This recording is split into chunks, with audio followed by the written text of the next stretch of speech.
Welcome, everybody. This is the December 9, 2020 meeting of the COA Committee of the Raleigh Historic Development Commission. This is where the rubber meets the road in historic preservation. We've got a long agenda, and I'll say to everyone before we get going that we're going to take a 5-minute break, or maybe it'll be 10 at 7 o'clock, and at that point we'll figure how many more we can possibly do before 9 o'clock tonight, and everyone else will be able to tune out. I would certainly think that the last half a dozen on this agenda are unlikely to be reached, but we will just see how it goes. We certainly don't want to hold up anybody's project any more than we can help. With that, let me move to a few disclosures that I am obliged to make to dot the I's and cross the T's with respect to our legal processes here. We are, I think everyone knows, we are a quasi-judicial body. We're governed by the statutes of the General Assembly and the UDO of the City of Raleigh. We are the people who handle hearings on the COA application. First, we're doing these hearings remotely, as you can tell, and we're doing that under legislation passed by the General Assembly, Session Law 2020-3, which allows us to do this under the current and ongoing state of emergency.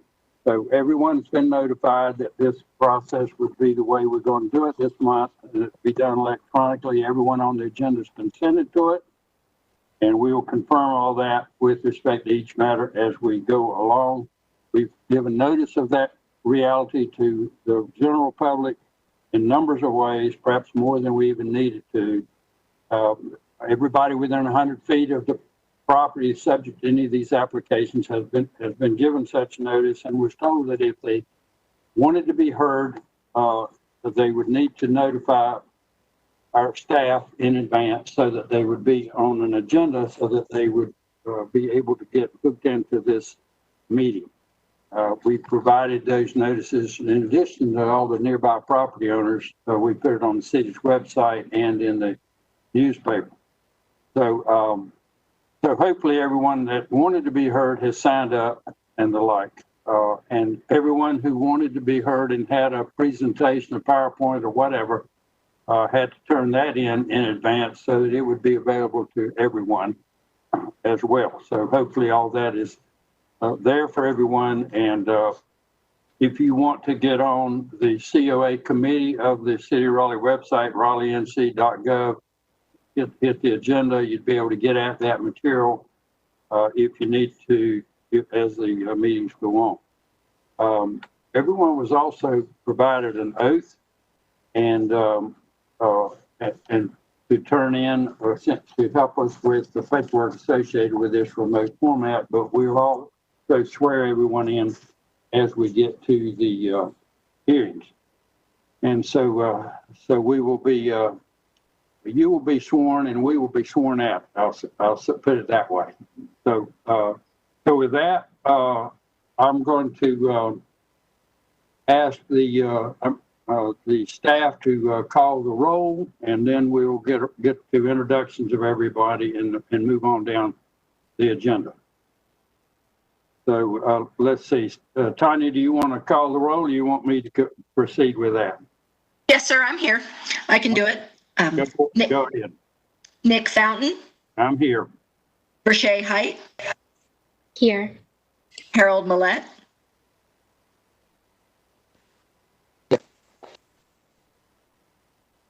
Hey, you're a little hard to hear there.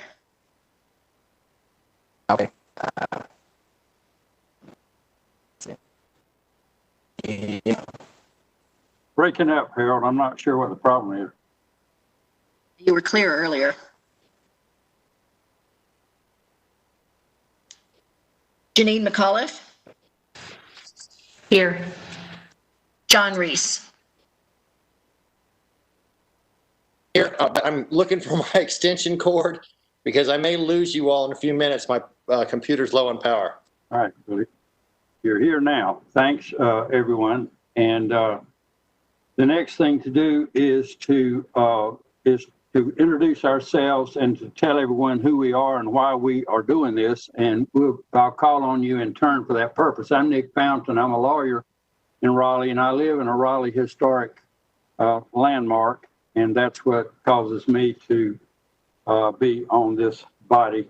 And so, Janine, I'll call on you. All right, I'm Janine McAuliffe.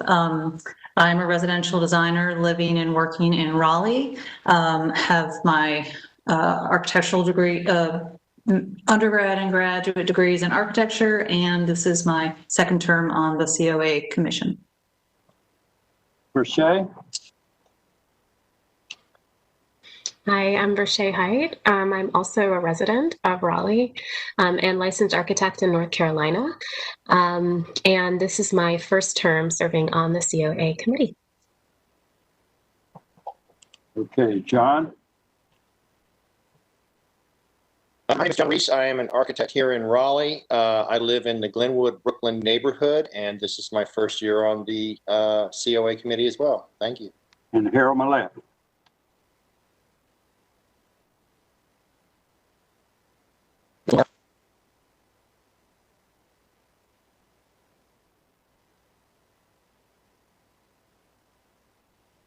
We're not hearing you.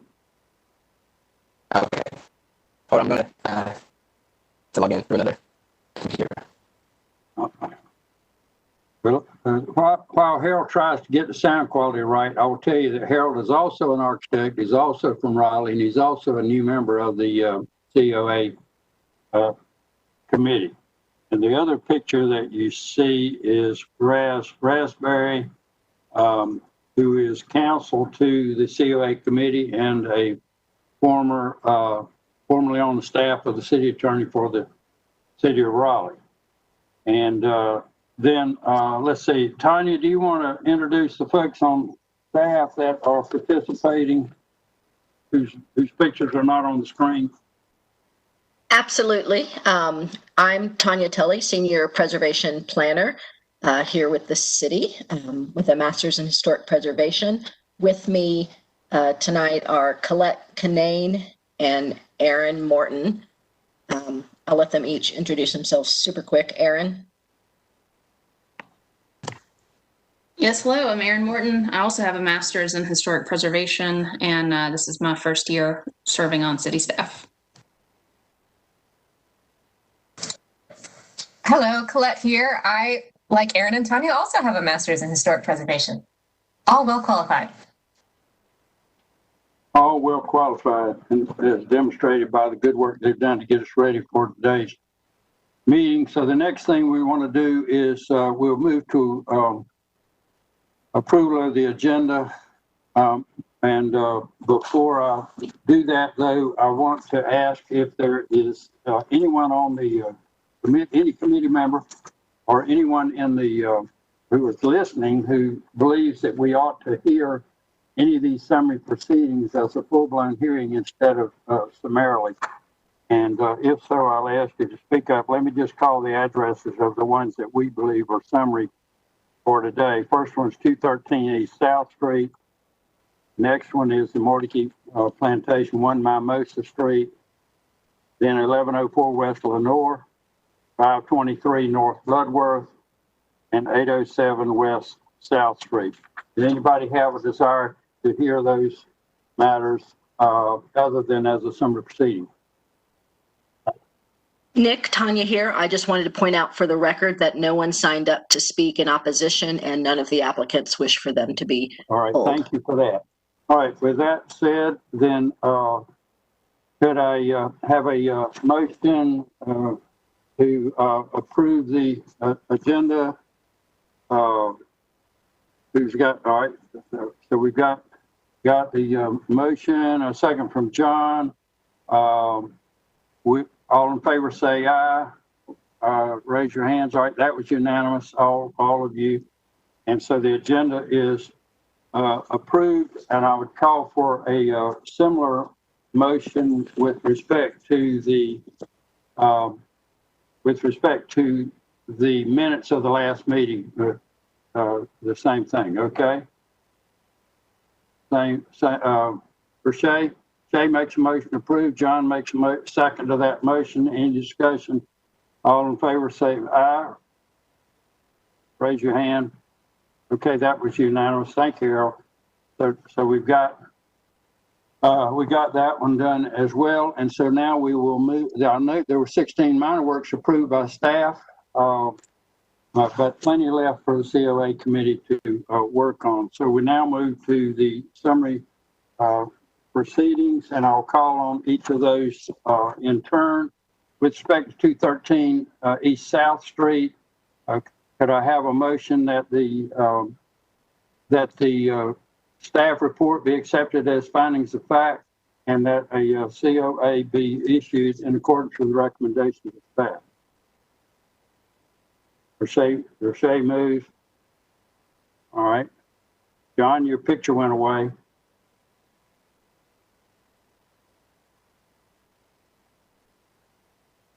Okay. Hold on a second. Let me move my camera. Then, the motion was by Brachet and Janine seconded the motion. Is there any discussion with respect to 213 East South Street? Not all in favor say aye. Raise your hand. That would be Janine, Brachet, John, and Harold. John Reese, I can't see your face because your camera's out. So you'll need to speak up until you get the camera working. The next summary proceeding is number 1, Mimosa Street, which is the plantation office building or the overseer's lodging reconstructing the porch. Is there a motion that would accept the findings of staff as the findings and that a COA be issued? For that, Janine makes that motion, and second by Brachet. And in discussion, all in favor say aye. Raise your hands. Again, be unanimous. Thank you for that. And the next one is 1104 West Lenore Street. I ask the same motion with respect to the findings of staff being accepted as our findings, and that the further instruction that the COA be issued. With regard, that's the one with the fence. And so Janine makes the same motion, and Brachet makes the second again. Thank you. In discussion, all in favor say aye. Aye. All right. See Brachet. I see Harold. I see Janine. I still don't see John, but the motion carries. And then 523 North Bloodworth, the screen porch, removal of a tree. Janine makes a motion that we accept the staff report as our findings of fact and that we issue a COA for that project. There's a second by Harold Millette. Any discussion? All in favor, say aye or raise your hand. All right, Janine, Brachet, Harold, and John is totally off the line at the moment, but I vote aye as well. Then the last of those is 807 West South Street, and that it had a number of changes, but it could all be handled summarily as well. And so Janine makes the motion. Thank you, Janine. And Brachet seconds that we, and the motion being that we accept the staff report as our findings of fact, and that we further move that the COA be issued for that project. Any discussion? All in favor say aye.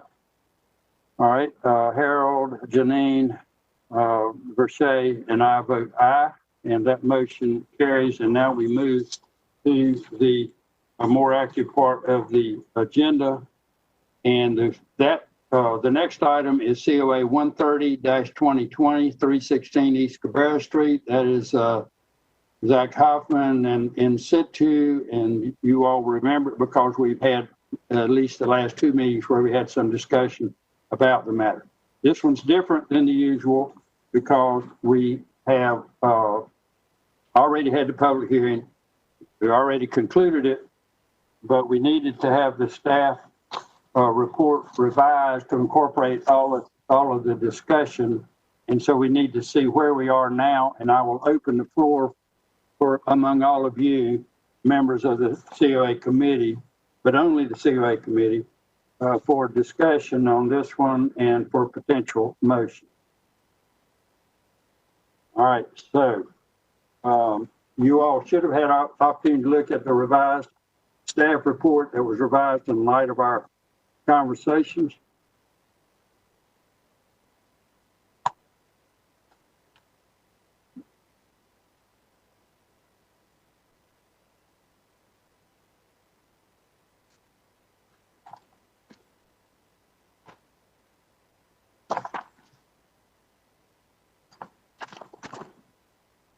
Okay, Janine, where are you on this now? Are you prepared to move based on the revised findings of fact? The general idea is that they were going to take our comments and revise them, hopefully, so that we're ready for a motion. But we need to be sure before we go too rapidly, because there were a number of things in this application that were new and different. Notably, the green roof and the enclosed interior courtyard that was potentially visible from one elevation. And the historic wood siding, I'm just looking at my notes. Right.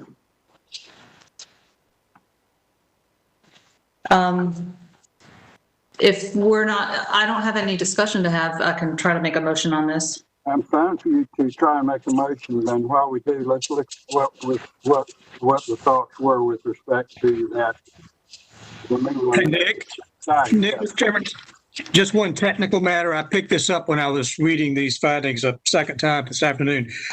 In the conclusions of law, number 2, the reference to the UDO should be 5.4.1, not B2.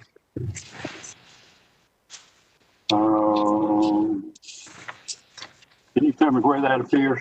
Sure, it's on page 2, very bottom of the page, conclusion number 2. The UDO reference should be to section 5.4.1, not B2. Okay. All right, we will note that as we go. All right, Janine, you want to try a motion and we will be looking down through these findings as we go. All right, I will, yes. I move that based on the evidence that's been presented in the application and previous evidentiary hearings, and this revised staff report, that the committee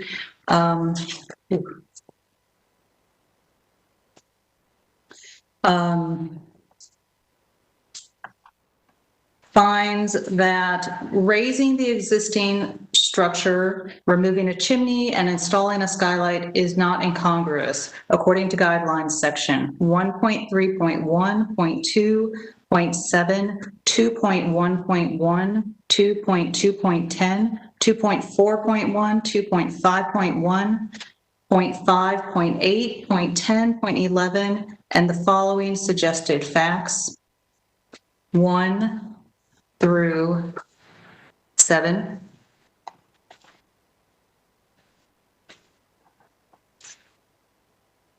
Shall I keep moving forward? Yeah, keep on going. All right. And that installing a door and windows, replacing siding, and altering existing exterior paint colors is not incongruous in concept, according to guidelines, section 1.3.1.2.7, 2.1.1, 2.2.10, 2.4.1, 2.5.1, 0.5, 0.8, 0.10, 0.11. However, the wholesale replacement of wood siding that's not deteriorated beyond repair is incongruous, according to guidelines, section 2.1.3, 0.4, 0.10, 2.6.2. And changing the location and size of a historic window opening and installing an 18-light front door is incongruous according to guidelines sections 2.7.1.7, and the following suggested facts, numbers 1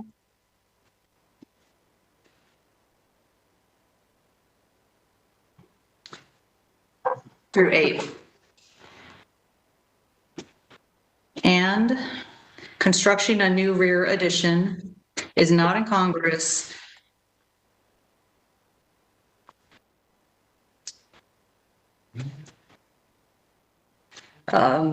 in concept according to guidelines section 1.3.1, 0.2, 0.6, 0.7, 0.10, 2.10.12, 3.3.1, 3.2.2, 0.5, 0.6, 3.2.7.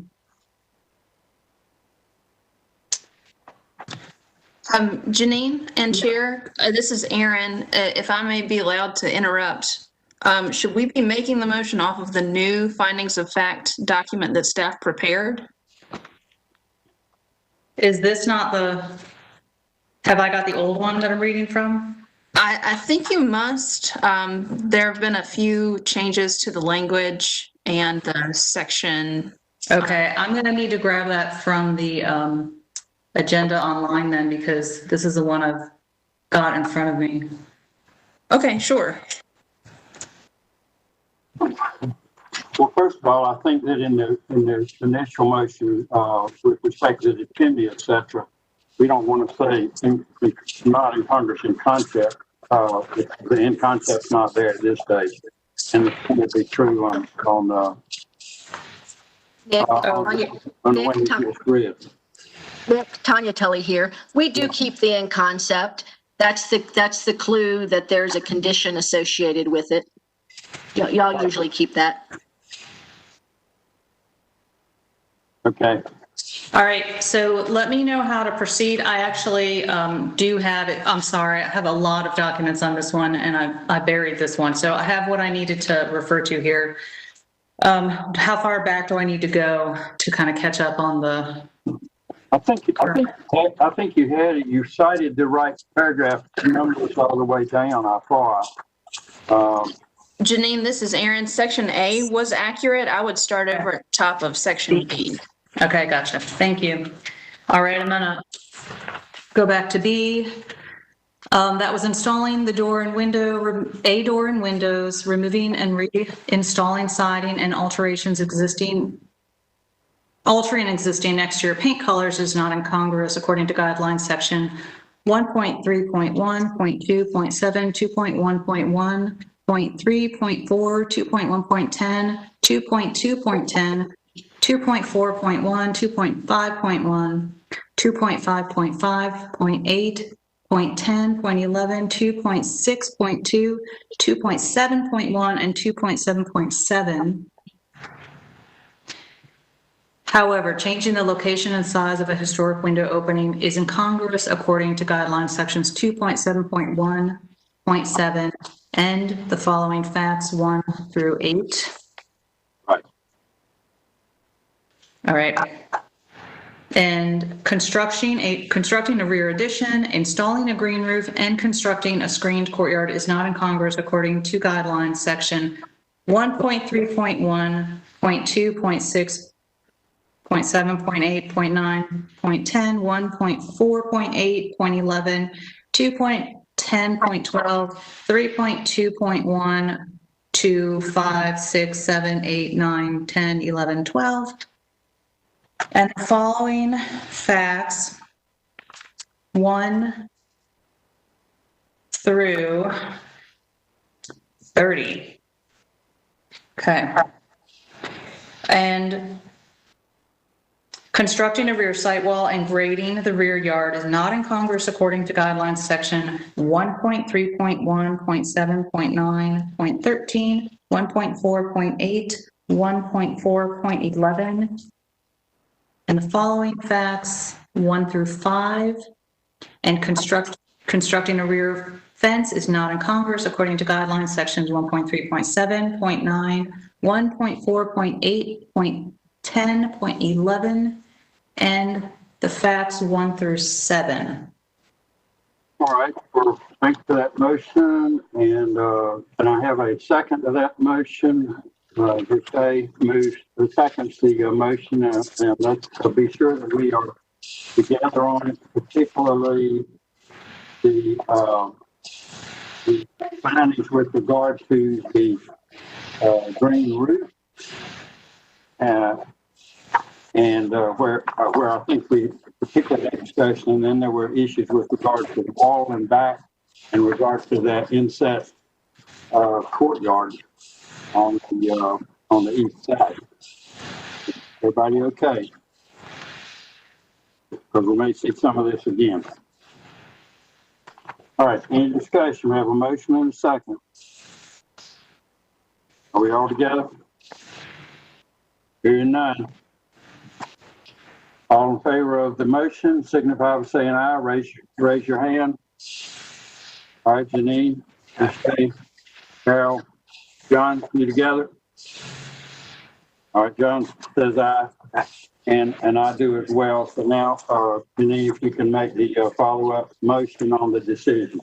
Yes, I move that a certificate of appropriateness be approved with the following conditions, 1 through 8. All right. And so that covers with regard to the historic wood siding, the historic window openings, and there are numerous items for staff to have a look at before that goes forward. Okay. Is there a second to that motion? Say makes the second of the motion, so the motion's before us for discussion. Any discussion? If none, all in favor say aye or raise your hand. I see hands from Janine and from Rashay, Harold, and John. I vote aye as well. And I congratulate Mr. Hoffman. His project has moved through. And we will now move on to the next matter for us, which will be picking up on hearings that we heard last month, and but deferred for further information or further consideration and deliberation by the applicants. And so the first of those is 527 Euclid Street, which is the demolition of a shed and a new accessory structure at a somewhat lower elevation in the back. Aaron Morton, can you remind us of the details of this particular application? Nick, Tanya Tully here. Do you want to do affirmations first, please? Yes, I think I would. Thank you for reminding me. So now, with regard to this number 123, Ashley Morris, Jane Smith, Pat Martin, and staff, do you and each of you swear or affirm that the testimony you're about to give and the matter being heard will be the truth, the whole truth, and nothing but the truth? If so, say, I do. Ashley? I do. Jane? I do. All right. And Pat Martin? Nick, this is Aaron. Pat let us know he won't be able to attend the meeting tonight. Okay. Okay, so Aaron? I do. Thank you for that. Okay, so now that you are all properly formed, explain the project to us, Aaron.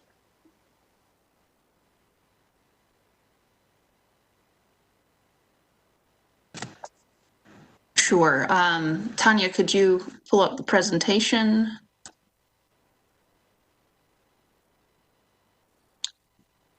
All right, this is case COA 0123-2020 for 527 Euclid Street in the Oakwood Historic District. The work request is to demolish a shed and construct a new accessory structure. Next. This is a view of 527 Euclid Street from Euclid Street. Next.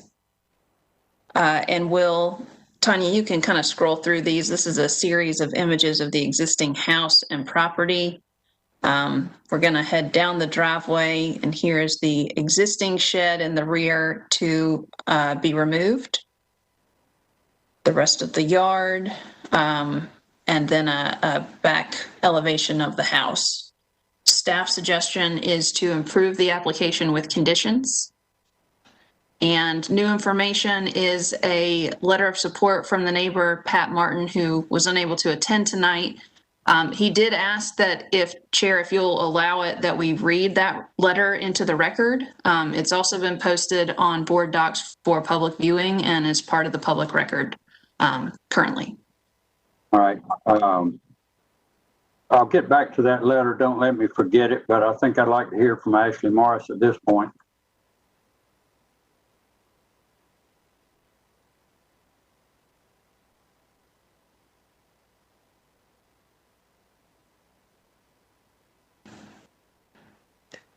Sure, that's fine. JP, can you unmute Ashley?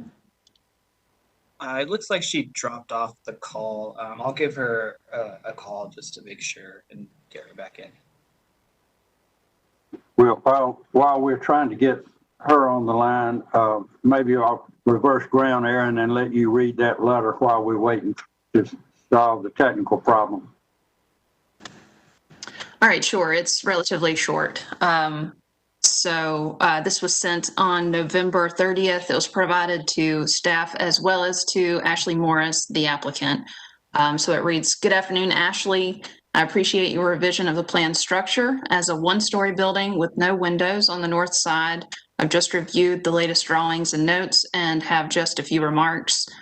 On the first page under the heading Proposed Accessory Structure for 527 Euclid Street, starting on line 6 and continuing to line 7, the house currently has a rather tall fence for privacy in the backyard that will also help obscure the new structure. I wanted to clarify that the fence belongs to me and not the property of 527 Euclid. It is actually about a foot inside my property line. I bring this up in order to make sure that the general contractor for the project is aware that they need to locate the boundary stakes in the northeast and northwest corners of the property and not measure the rear 5-foot setback from the fence instead of the actual property line. The only other observation I have is relatively minor. It seems to me that you have mislabeled the west and east elevation drawings, unless the steps really do lead out the back into the fence. Pat Martin, 518 North Boundary Street."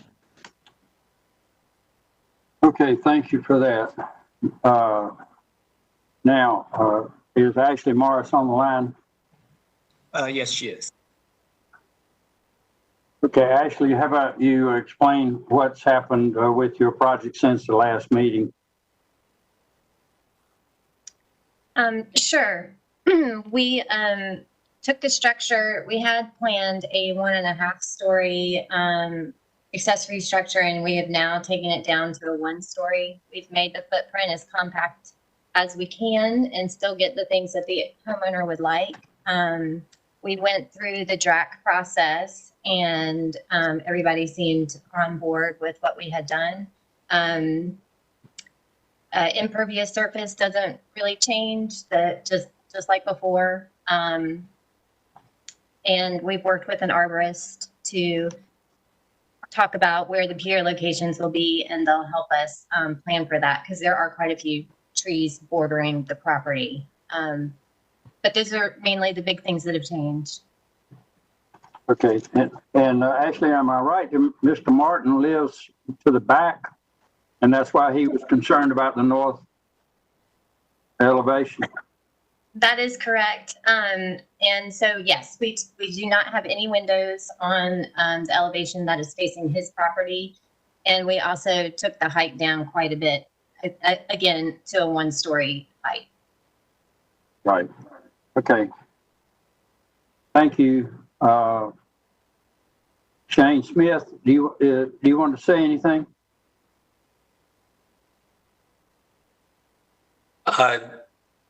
Thank you for your time. I appreciate your review of the proposal. But I believe Ashley covered most of the detail. I'm happy to answer any questions if there are any remaining, but thank you again for your time on this. All right. Are there questions for Ms. Morris, Ms. Smith, or staff from members of the committee? Not seeing any affirmative nods of the head. Is any further question for anybody before I close the public hearing? Seeing none, I'll close the public hearing and turn to discussion internally. Are y'all now content with the changes that have been made and are now positive on it? Janine? I wanted to thank the owner and the architect for their efforts in responding to our comments. I personally think they've addressed them very successfully and taken the project from one that was not working quite as well with guidelines to one that I think was far more successful. So just a thanks to them. Other comments? Okay, Verche Height, you want to try a motion? Or would you anyway? Yes, I'll try a motion. All right. Okay, I motion that based on the information contained in the staff report and in the application and staff's evaluation that, wait, am I reading right now?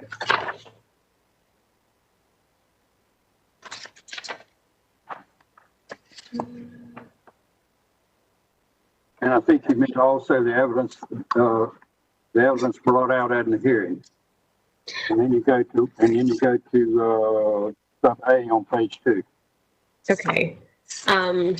So am I saying that it's approved or do I save that for the end? Sorry. You will go to demolish and shed and construct a new accessory structure not in Congress and concept, et cetera, et cetera. Okay. Okay. Staff's evaluation that demolishing a shed and constructing a new accessory structure are not incongruous in concept according to the guidelines section 1.3.1, 0.2, 0.6, 0.7, 0.8, 0.9, 1.6.5, 0.6, 0.7, 0.8, and 4.2, and the suggested facts 1 through 15. All right, is there a second to that motion? John Reese seconds the motion. Any discussion? You should see on the staff report the numerous changes that they made since last month in light of the changes in the application. Mm-hmm. All right, any discussion? All in favor say aye. Raise your hand. All right, everyone voted aye, and I did as well. So that carries. So, Verche, how about a follow-up motion? I motion that a COA be approved, that the committee approve the application with the following conditions or staff suggested conditions 1 through 5. Everybody together on that. Is there a second to that motion? All right. Janine seconds the motion. Any discussion? None. All in favor say aye. Okay. That's Janine, Harold, Verche, John, and me. And that motion carries. Ashley and folks, thanks for all your work. Hopefully out of this process, we end up with a better application and all the way around. So thanks for all the effort. We appreciate it. All right. So the next one is Wills Forest, 616 Wills Forest. And with that, Mr. Patel, Meg McLaurin, and Colette, we need to administer the oath. Do you and each of you swear or affirm that the testimony you're about to give in the matter being heard will be the truth, whole truth, and nothing but the truth? If so, say I do. Colette? This is Colette. I do. And Meg?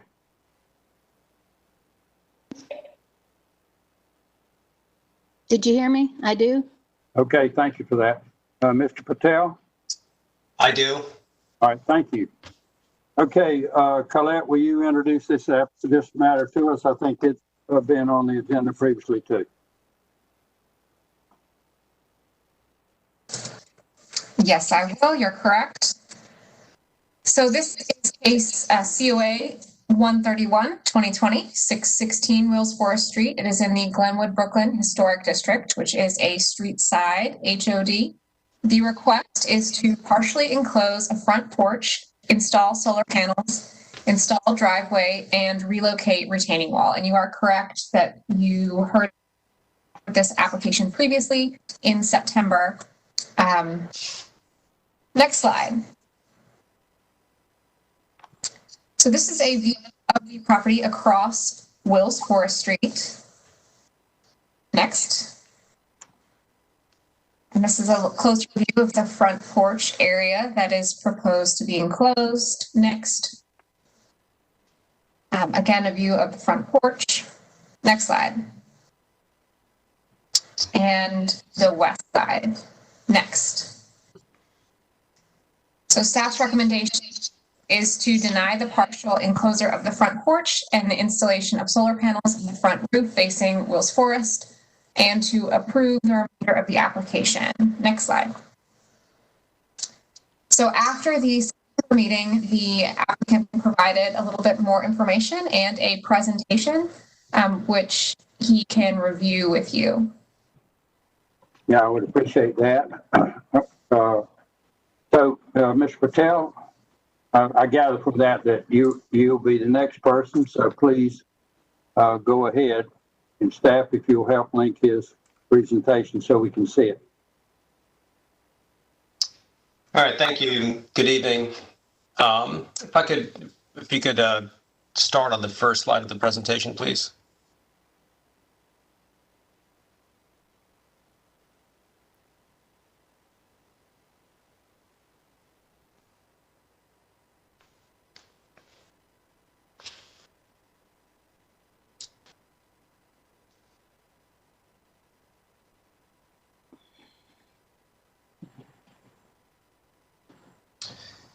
Great, thank you. So I think as Tanya mentioned, there are two separate requests, and I had written up my thoughts on it in reverse order the way that she presented it. So I've got the solar panels going first, and then the partial enclosure of these side portion of the wraparound porch going next. Next slide, please. So I took some pictures of the front of the house because I think that it's a little, the elevation drawings, while they're physically accurate, I think they don't give a real a realistic depiction of how much of that upper roof is visible from the street. I think on the subsequent slide, you'll see the elevation and you'll see the proposed solar panel array, and it looks very prominent. Whereas in reality, that's not how much of the roof is actually visible. And so what I did to try and mimic how much is actually visible is that I took a series of pictures with my lens at a position of 6'2" above the pavement. And so this is assuming that you have about 4 inches between one's eyes and the top of their head. This is kind of the perspective that somebody would get if they were 6'6" tall. And obviously, if anybody was a little bit shorter than that, then they'd see even less of the upper roof. Keep in mind that we're not proposing to put any panels on the lower roof or the what I'm calling the roof of the wraparound porch. Next slide, please. So again, this is what I was referring to previously, where you can see the proposed solar panel array on the south-facing roof, which is facing towards the street. And from this drawing, which again is physically accurate, I would agree that those solar panels are extremely prominent, and I would probably not want that in my neighborhood either if I were living there. However, as you'll see from the subsequent pictures that I've taken, not much of the roof is actually visible from the street. Next slide, please. So I've taken a series of pictures walking down the street. I've taken them on both sides of the street. So here I am. The house is straight ahead. You can kind of see a portion, the red portion of the wraparound porch. And you can see that from this picture, none of the upper roof is visible. And that would be true even if there was no foliage on the tree. Next slide, please. This is again a similar shot as I walked maybe 7-8 feet down the road. Again, none of the roof is visible. Next slide. Here, this is not quite directly in front of the house, but you can see how much of that upper roof is visible. And as you can see, there's very, very little of the roof that's actually visible. Next slide, please. Here I'm just a little bit to the left of the front of the house, and you can kind of see how much of that roof is visible. Obviously, if that tree were not there and if the foliage wasn't present, then you would be able to see a little bit more of it. But there's still very, very little of that roof that's actually visible. Next slide, please. This is a little bit further down the street. Again, you can see how much of the roof is actually visible. Not much. The next slide, please. So then I took a series of pictures, and Tanya, feel free to just kind of go through the next 2 or 3 slides as I'm talking. You can see that as I walk down the sidewalk on the side of the street where the house is, none of the roof is visible. So sorry, that was the last slide. The last slide, the previous slide was the last slide with regards to the solar panels. So, obviously, as you walk in front of the house, then none of that upper roof would be visible. I think if you were also in a car, you'd have a similar perspective of not really being able to see much of the solar panels. Are there any questions with regards to the solar panels before I move on to the wraparound porch? Well, we'll probably have some questions for you, but let's go ahead and hear the rest of your presentations, and then we'll have discussion and questions, and we may go back and forth. Okay, all right, that sounds good. Between the porch and the panels, we'll cover both. Okay, sounds good. So this is, as Tanya mentioned, this is the existing state condition of the house. So I know that it's been referred to as a front porch, but we don't want to touch the front porch at all. We definitely want to maintain the character of the house, and we want to maintain the character of that front porch. We do think that it is something that will give us good utility, and it's something that we plan to use quite a bit. The portion that we're planning to, or that we're requesting to enclose, is the side portion of the porch. That portion of the porch currently does not provide much utility. So we're planning to move into this house, upon completion of the renovations. We just don't feel that side portion gives us much utility. As you can see from, if you can go to the next slide, please. Actually, sorry, do you mind going to the previous slide? One slide up, please. As you can see, this side porch really is very close to the adjacent property, which is a property that I think is currently a rental property. It's got aluminum siding on it. There's about 10 feet that separates the two houses. I think it actually may even be less than that. So there's really not much of a view or much utility or much anything that you gain from that side portion of that porch. It really just looks onto this multiple unit apartment building I'm not really sure if it's called an apartment building or what it is, but I think there's like 6 or 7 units in that building that we're not trying to hide our view to the place, and we're not trying to separate a space from it, but I don't see ourselves sitting on that porch and looking out onto that building and really gaining any benefit or any joy from it. Next slide, please. So again, this is the current plan view of the house. Next slide, please. Existing front elevation. Next slide, please. Existing side elevation. Next slide, please. So this is our proposed change that we would like to make. And again, we want to enclose that small portion of the wraparound portion of the porch. We are proposing that the enclosure would be stepped back so that it would maintain the character of the house. And again, we're not touching any of the front porch at all, nor do we have any desire to. We want to maintain the pilasters that are going around the front porch to maintain the look of the house.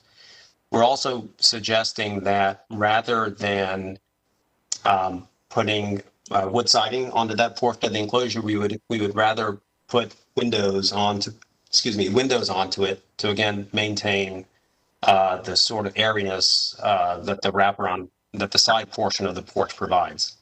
Next slide, please. So as I mentioned, we were planning to have windows that would be on the side portion of the porch. It would be stepped back, and they would have facade. The windows would match the existing windows. Next slide, please.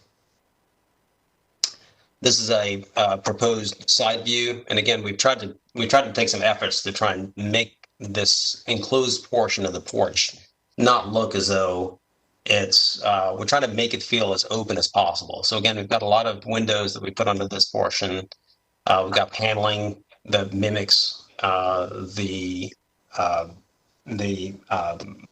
era of the house, and we've got high windows again to match the windows that are on the rest of the house. Next slide, please. Although I think that may be the last slide. Yeah, I think that was the last slide. All right, thanks for that. Now then, Meg McLaren, you want to say something here? Can you hear me? Yes, thank you. Can you hear me? Yes, Can you hear me? Oh, okay.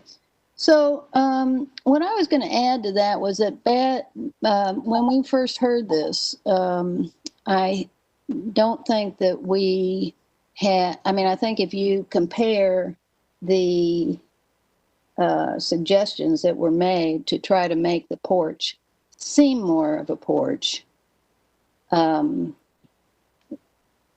believe that was done by keeping the main porch beam in place and just dropping the heads of the windows underneath that so that the fabric of the original porch is still there. And I want to read you something I'm quoting from the guidelines, which says, and it's on page 54 in the thing about entrances, porches, and balconies. And it says, occasionally the enclosure of a side or rear porch will be considered to accommodate a change in use or a need for space. Although the enclosure of a front entrance porch or balcony is not considered appropriate given their prominence, the sensitively designed enclosure of a side or rear porch may be appropriate if the building's architectural integrity is not compromised and the character of the porch is retained. So my take is that we have tried to do that, and I think it's a successful reverence of the initial porch. And I just wanted to add that to it, but I don't know that there are any technical questions, but I'm certainly happy to add to it if I need to. Okay, and just for the record, I believe what Meg read was the last paragraph of the section labeled "Things to Consider as You Plan" under 2.8 of the guidelines. Now, I'll turn to discussion and questions from members of the committee. Are there questions for Mr. Patel or Ms. McLaren from members of the committee or from staff? For Shay Height? Yeah, just a quick question on the elevations. I noticed in the ones that you showed, the handrail or guardrail around the porch was not drawn in. Is that going to be kept, or is that going away with this? Yeah, it was just not shown for clarity. They would all remain in place. It was just removed from the drawing just to just for clarity, just so that you could see what the house front would look like. But none of those handrails would be modified at all. And I do think, and I don't know if I'm still able to be heard, but I think I am. I think there's a note on the elevations that says that the handrails aren't shown for clarity. But if not, it should have been. All right. So, Mr. Patel, what is the nature of the roof on the back of the structure? Is there a rear gable? Is that a shed roof? Or I just wasn't quite sure, because I was thinking about your solar panels and what is the practical dilemma that you are dealing with. So the as you're probably aware, I think south-facing roofs are most ideal for capturing sunlight. So while we could put solar panels onto the rear roof, they would not capture nearly as much sunlight and would be, I think it would make it impractical, or it wouldn't, we wouldn't gain much benefit from putting solar panels on a north-facing roof. Right. I just wanted to be sure I understood what kind of roof you have there. So you're saying that the rear roof, there is essentially a north-facing slope on the rear of your house. Yes, sir. That is right. Okay. All right. Are there other questions from members of the committee? John Reese. Mr. Patel, I have not met you yet. I live in the same neighborhood you do. And I do know the renters that are renting the place right now, and they're very nice folks. Oh, and good. Welcome to the neighborhood once Thank you you get everything kind of done.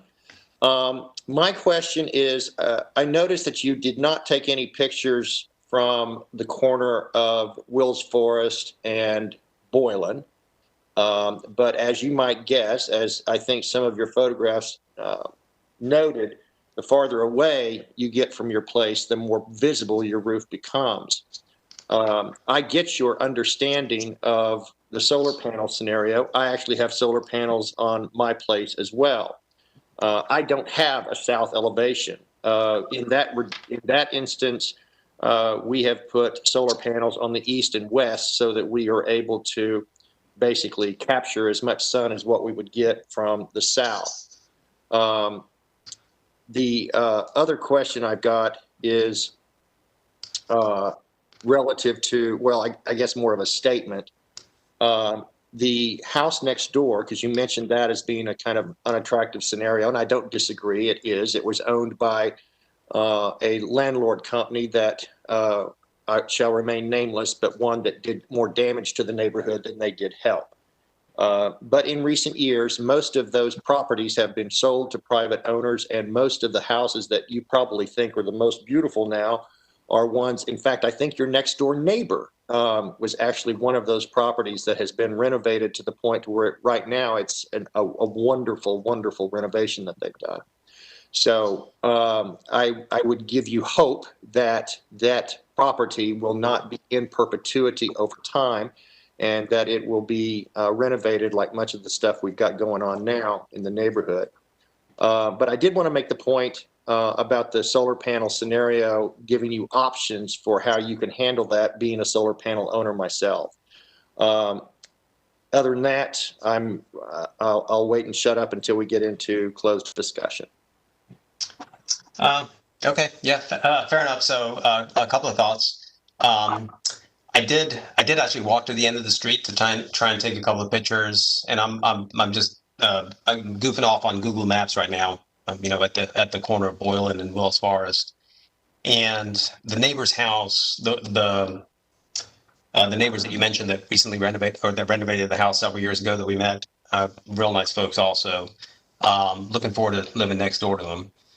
Their house is almost in line with ours and may even project a little bit further out than ours. So really, you really can't see much of our roof line from the corner of Wills Forest and Boylan.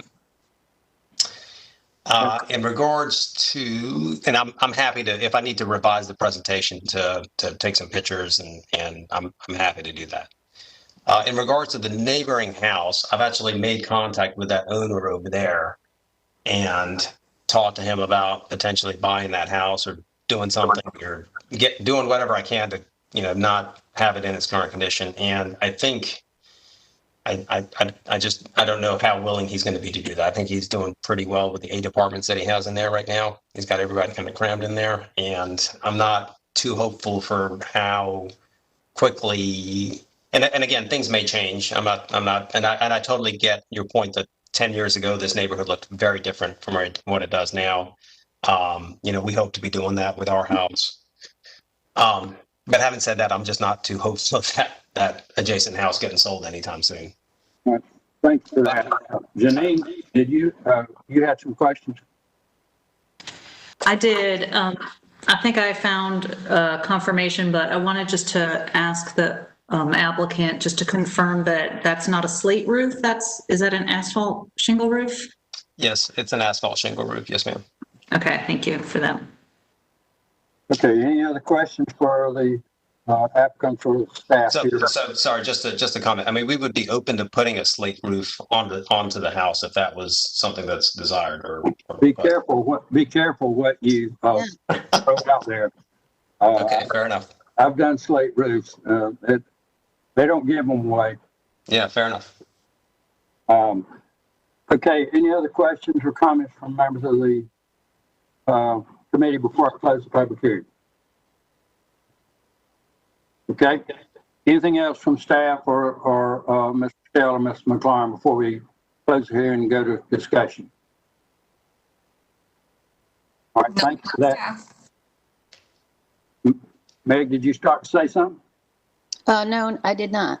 Okay. All right, I will close the public hearing and turn to discussion internally.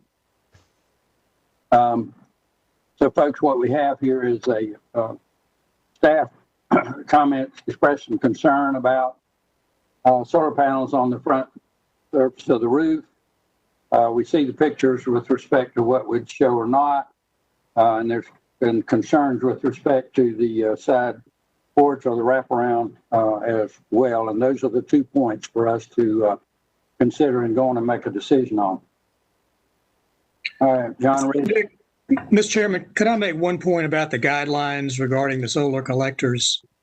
I think it's important to note that the suggested findings and conclusions reference 2 guideline sections, 2.5.11 and 2.10.12. The first is under the roof category, and the second is under the sustainability category.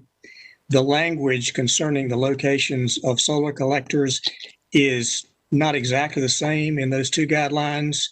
The sustainability guidelines reference the collectors not being prominently visible from the street, and that term does not appear in the first guideline. And I do think y'all probably ought to be, aware that those 2 guidelines cited have subtly different language, have language differences that may be important to consider. I think you all have to wrestle with that. But since there was evidence concerning whether the visibility was prominent or not, you probably ought to have that pointed out to you. Okay, y'all got that? John Reach, you were about to have discussion, I think. Yes, sir. I'm going to try and be as kind as I possibly can by saying what I need to say, because I do live in the neighborhood, and Mr. Patel is going to be a neighbor and I hope a friend. Regarding the solar panel scenario, my suggestions are merely suggestions on that front, and I take note of the comments that were made just a second ago in terms of the different wording in the guidelines. I do believe that, solar energy is important, and I always am looking for a way to make that happen, as, my own experience with it is. What I must agree on with staff on, and I am very much in support of, is regarding their comments regarding the side porch. Mr. Patel, you own the only house left on that block which has a side porch. Every single house that had a side porch, and there were several along there at one time, had these wonderful side porches that wrapped around, as we call it, a wraparound porch. But it's still a front porch. It is not a separate porch from the street side. It is a continuous porch, which means it is a wraparound porch, not a side porch. A side porch would be a distinctly separate element which is not attached to the front porch. So this, in all reality, is a front porch, but it is a wraparound porch. And I hope you understand that differentiation and that definition, because it is why I must support staff's notion that we keep suggestion and recommendation that we keep that side porch that wraparound porch intact, because in every scenario that it has been filled in, it is never been done successfully, and it has basically eradicated the historical nature of the houses that they've been done to.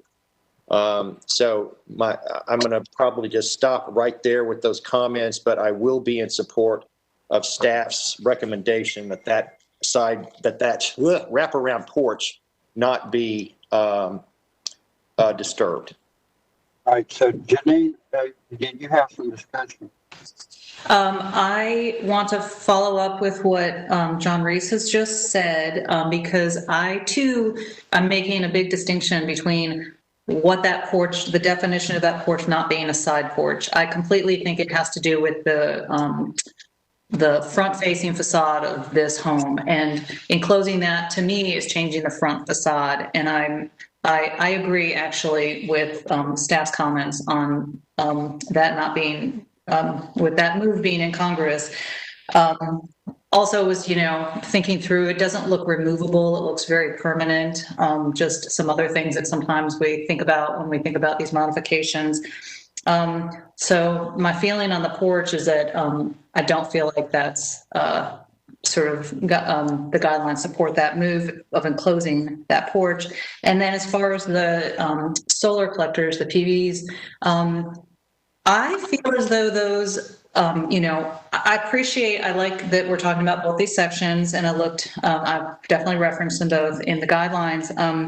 It calls for 2.5.11 is calling for them not to compromise character defining roofs, or put them on roofs that are not, or to put them on roofs that are not visible from the street. And I guess maybe what we've heard a little bit of discussion about, maybe there are other roofs that might be successful, but they're not as successful for the purposes of the solar panels as the southern. And I do feel as though those are quite removable and not as visible from the street as they would be on other roof sections of the house. So to me, I feel like that is something I can understand, that fitting within the guidelines of it being less visible from the street. And I think I read somewhere that they were going to be of a similar color. It's not disturbing an original slate roof, which is something that is very, very character defining in my mind for houses in the historic neighborhood. So. Further discussion? One more thing I will just add to you, Mr. Patel, is just a side bit of advice here. If you're not replacing the shingles on your roof, and they are in, if they have like 5 or 6 years left in them, or 10 years or whatever, you will have to remove those solar panels to put up a new roof. And you might as well just wait until you put up the new roof to put up the solar panels, because you're going to pay for them twice. Just a bit of understanding there in terms of how the solar panel installation goes and how long it lasts and what it does to your existing roof, just so you know.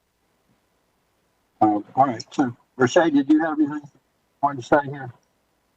Yeah, I just wanted to add, I do agree with the comments that have been stated about the porch. I'm very much aligned with the comments that John and Janine have made. Regarding the solar panels, I do wonder to what extent this is precedent setting for other homes in the neighborhood. I am still of the opinion that, you know, because it is the street facing facade, the roof kind of contributes to the character of the house in that location. And so it's not really favorable for the application of solar panels. Also, as you kind of walk down the street, there are other homes that have more substantial sort of south-facing roof surfaces. So if this one gets approved, you know, what is the precedent that it sets for the remainder of the neighborhood in conditions where it might become more visible?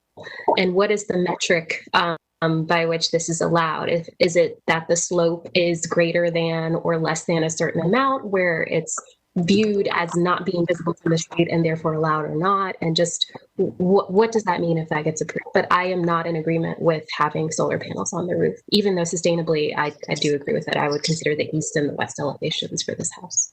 Well, and I'll chime in here. I'm with the staff on this one and opposed to the panels on the roof. I understand there may be limitations on how visible, but I think it will be extremely problematical in an issue precedent wise. And I'm not convinced that brackets cannot be devised that will create panels with the same angle on the back half of the house, which is outside the jurisdiction of this committee. And so my thought is that though it may be ideal to let them lie virtually flat on this south facing panel of this hip roof, I think it's just a question of how the brackets are designed, and it can be put in the back on one side or the other, and still work fine. It's just a question of how you set up the mounting, in my view.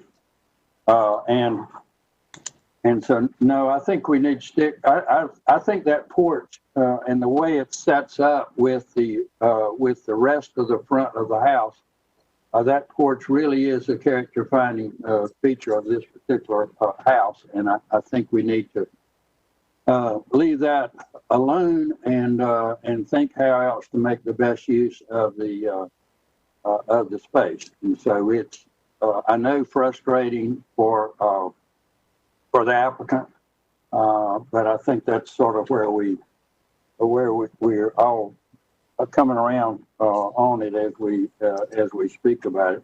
Does anybody else have? Verche has lost her video. But does anybody else have any comment or any further discussion before we move to a motion on this matter? Who would like to try a motion on this one? John Reese, go ahead. Based on the information contained in the application and the staff's evaluation, I move that the partial enclosure of the front porch is incongruous according to guideline 2.8.7 and the following suggested facts 1 through 7. Keep going. Okay. And that installing solar panels is not incongruous in concept according to guidelines 1.310, 2.51, 2.511, 2.1012. However, installing solar panels on the front facade is incongruous according to guidelines 1.310, 2.511, 2.1012, with the following suggested facts 1 through 5. Are we talking the driveway? Yeah, go ahead. Okay. Installing the driveway and relocating a retaining wall are not incongruous in concept according to guidelines 1.3.1.2.9, 1.4.1.8. 1.5.5, 1.56, and the following suggested facts 1 through 7. Is there a second to that motion? Verche Height seconds the motion. Any discussion on the motion? Hearing none, all in favor of the motion signify by saying aye or raise your hand. All right, all hands went up. Janine, Brochet, John, Harold, and I vote aye as well. The motion carries. You have a follow-up motion.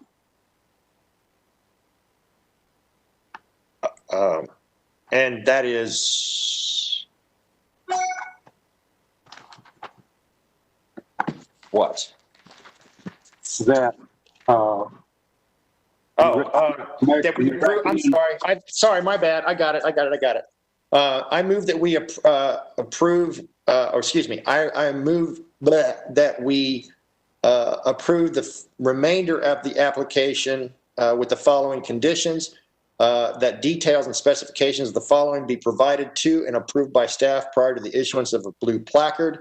A sketch and description of the design of the relocating retaining wall, including materials and appearance. And number 2, the driveway strips have a water washed finish. Do you think it might be well to include here as an item 3 that, and 4 that solar panels not be installed on the front facing roof, and that the wraparound porch be maintained? Yes. What you said. I'm a little troubled about doing a motion that says remainder of the application. I think it'd be a little clearer. Spell that out as item 3 and 4. Yes. Yeah. All right. So that amendment's accepted. Let's see. Do we have a second to that motion? Brochet Height seconds the motion. Any discussion? All in favor, say aye. Raise your hand. All hands went up from Harold, Brochet, John, Janine, and me, and that is the outcome of that matter. I'm going to suggest one, Mr. Patel, but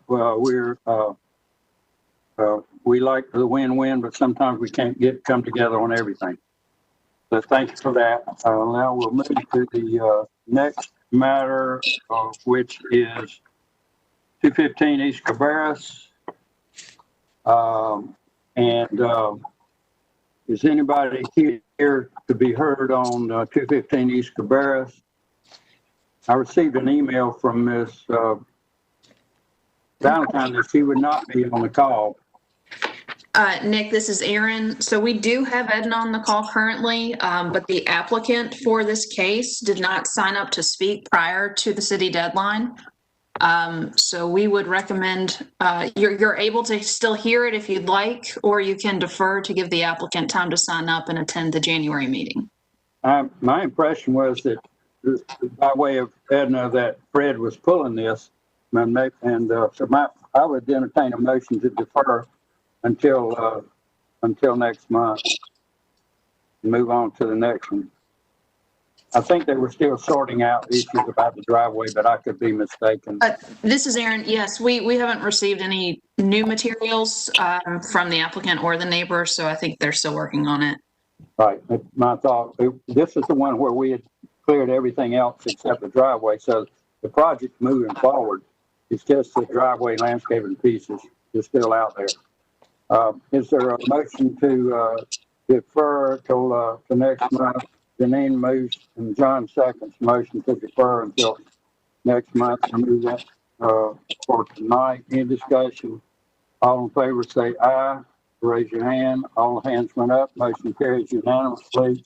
And we move to 416 South Boylan. And 416 South Boylan is Ms. McLaurin and Aaron Morton, and I ask that each of you do you swear or affirm the testimony you're about to give in the matter being heard by the committee be the truth, whole truth, and nothing but the truth? If so, say I do. Aaron?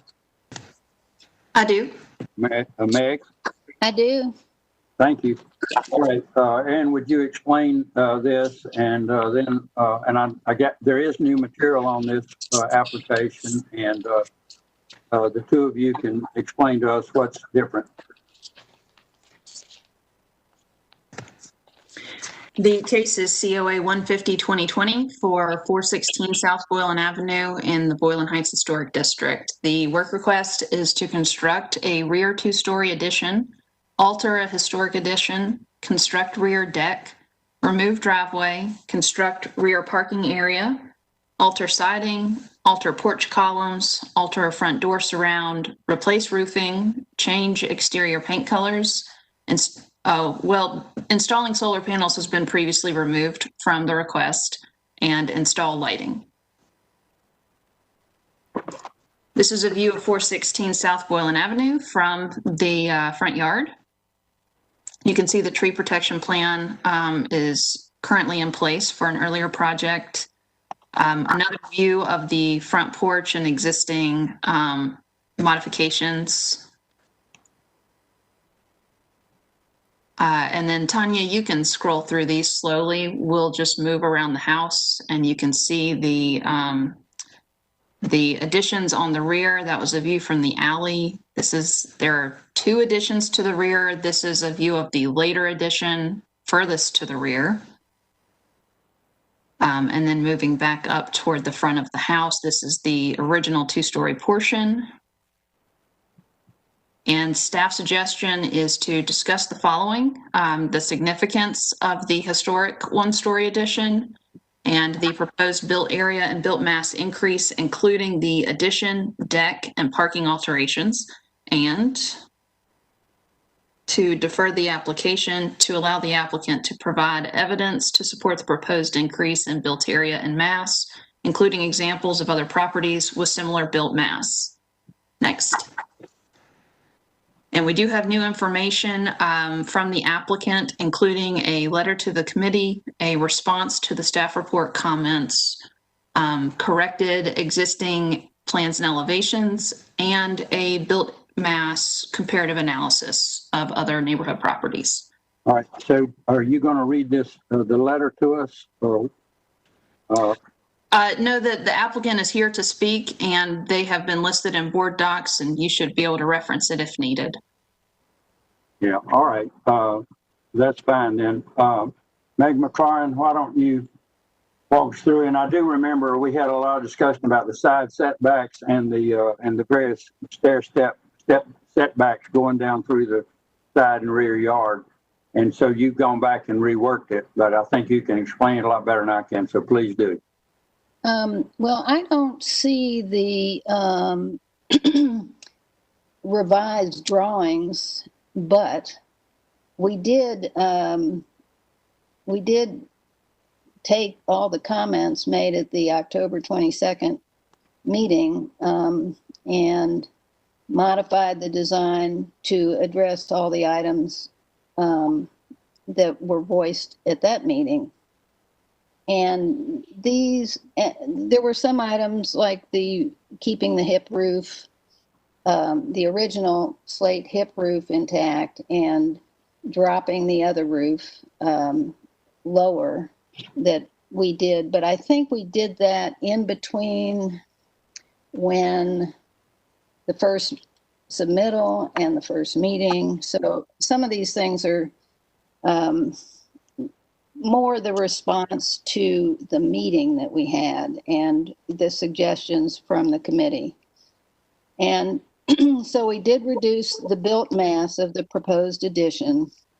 We simplified the roofs and the footprint offsets that we had originally done in deference to the side yard setbacks. We simplified the, just the roof lines, and then changed all the window configurations to be vertical, primarily double hung, as are most of the existing windows. And one of the areas that I seem to have the most difficulty with is that although the addition now, built mass of the addition extends about 7 feet from the existing, it's 7 feet further towards the west than the existing structure. Somehow I don't get any credit for the fact that that second addition has been there for over 50 years. So in figuring the built mass, the increase is actually not quite as big if you base it on what is there and what has been there for over 50 years. the increase in the built mass is not as big. Now, because it's a small lot, you know, every percentage is, I mean, I'm trying to figure out how, if I'm going to reduce this more, and I do have permission to reduce the new 2-story part by 2 feet, you know, if that's going to make the difference, that would be 4 percentage points actually in the built mass, because the lot is small. But if you look at the map of Boylan Heights that I included, there are 7 properties that have a higher built mass ratio, and another 4 or 5 that are over 50. And I think you know, I guess I should have, for some reason, I thought that all the new drawings would be part of the application, but now, Meg, the sheet I'm looking at has there are a lot of sheets, but the one that shows the area most, I think, has a last revision date of 11/5/20. It has 4 dates on it running from September 7th through to 11/5, and so I think that there are others. That might be it. That might be it. Then I just didn't see it in the presentation, so yeah. I wasn't sure that, you know, what you have. And I'm sort of looking through the file. I see that it's like got the history of this project in it, and it's kind of a mess. This is Aaron. If I could just clarify. The staff presentation is not meant to present the new material, but just to outline where the application stands for the committee.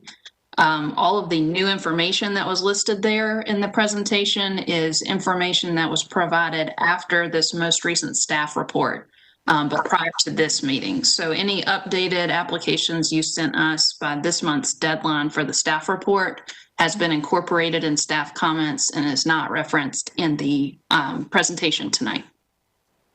All right, thanks for that. So Meg, one of the ways that I can look at them and tell what's changing is your connection from your little parking area moves around all over the property depending on which drawing you're using. Yeah. And so at this point, I think the one you're talking about shows the steps to the deck being at the northwest corner of the deck. That's the last one. Okay, great. So so with that, anything else, Meg, before I check on questions from everybody? No, I guess I just feel like there have been, you know, that we did everything that we were asked to do in the last presentation, and just hoping we can move forward. I will say that I have submitted an application just today to modify the front porch. In what way? Well, I wanted to reduce the size of it because it is not an original front porch. And I was trying to take it back to the original footprint. But that's an application that I only submitted today for the January 23rd meeting. Now, if you can hear it right now, I'd be happy to. No, I don't. If you just got it there, then I don't think the public has had, and the neighbors and the like would be aware of it. And it's probably not appropriate for us to do that. But, and the only reason I actually bring it up is because it will reduce the built mass another %. All right, I understand that. Are there questions from members of the committee? Jenny? Thank you. I do have a question just because part of the supplemental documentation we received just yesterday actually has some handwritten comments that are written on the staff report, and some of those are inconsistent with what is in the drawings dated 11.5, I think it was, just for example, some of the columns and siding and things like that, it seems as though I'm just trying to clarify if sort of what was written in the staff report, kind of handwritten in here by you, the applicant is sort of the most current response and revisions. Well, to tell you the truth, I did not know that I mean, that was I did talk to Aaron on Monday of this week, and I didn't know that that my response to some of her things were just going to be included in this. I thought it was more of a conversation, just telling her how I felt about some of these things. Well, if you said anything bad about us, we'll forgive you and just keep going. I'm sorry, what? Never mind. We understand. Okay, so if there are things that I said that we would be happy to do, like keeping, not trying to replace where there's any original siding, but only replacing, only trying to use the artisan hardy plank on the back portion, which you cannot see from the street. And you cannot, there's an offset in each corner to sort of end it pretty quickly. And I don't know, like I said, this was sort of a stream of consciousness that I was responding to that, and I didn't realize it would be part of the document. So I apologize if there's anything that seems inconsistent, but if you would point out anything, I can tell you what I think the answer should be. Sure, and maybe, I don't know if staff wants to kind of be a part of determining how to address this, but I see under siding is a big one, and it makes a mention here under siding, under the comments from staff. It's been handwritten that, okay, we will replace the siding, and I'm understanding that's probably referring to, we'll replace with wood siding, the historical wood siding, if it needs to be replaced. And that's just, I just think we sort of want to parse out what here is, being part of the application and part of the conditions, I guess is what I'm trying to clarify. But that's what we need. We can make it part of the conditions, and then it gets clarified because it'll be cleared with staff moving forward anyway. Otherwise, if there's any material in here that is favorable to the applicant based on the notes, then they're getting the benefit of it by it being included in the presentation to us. Yeah, and this is Erin. I'd just like to add apologies to Meg. I didn't realize that was not intended to be uploaded with the rest of the documents. So for any confusion, but whatever you all parse out tonight and decide needs to be a part of the application or not, that's up to you guys. We'll make the marks as needed. All right.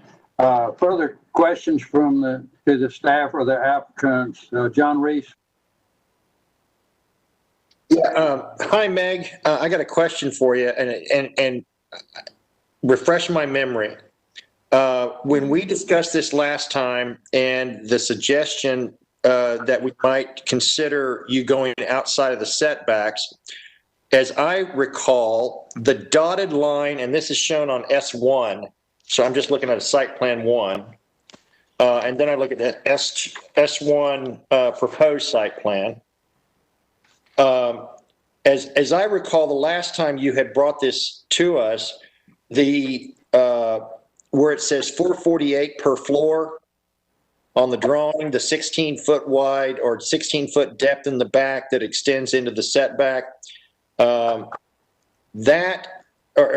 original to that, you're now tearing down, because I thought before that was going to remain. Is that correct?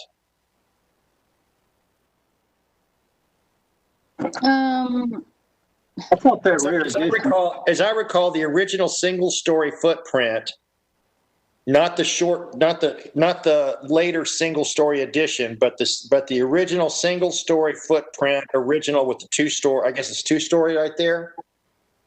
Yeah, I'm trying to make that part 2-story. Yeah, you were keeping that before, correct? The foundation and everything. No, I was not. There is no foundation there. Well, okay, but what I'm trying to get at is that it looks like in your response, you've I kept thinking that the reason it was kicked back because you were trying to stay within the setbacks before, correct? Yes, and it created an offset on that 4 foot that is right now what they're calling the previous addition or the original addition is roughly 12 feet. And we were trying to add 4 feet to that, but because that part was going into the setback, that's when I had the first jog. And then I jogged it again to stay in the setbacks. Now,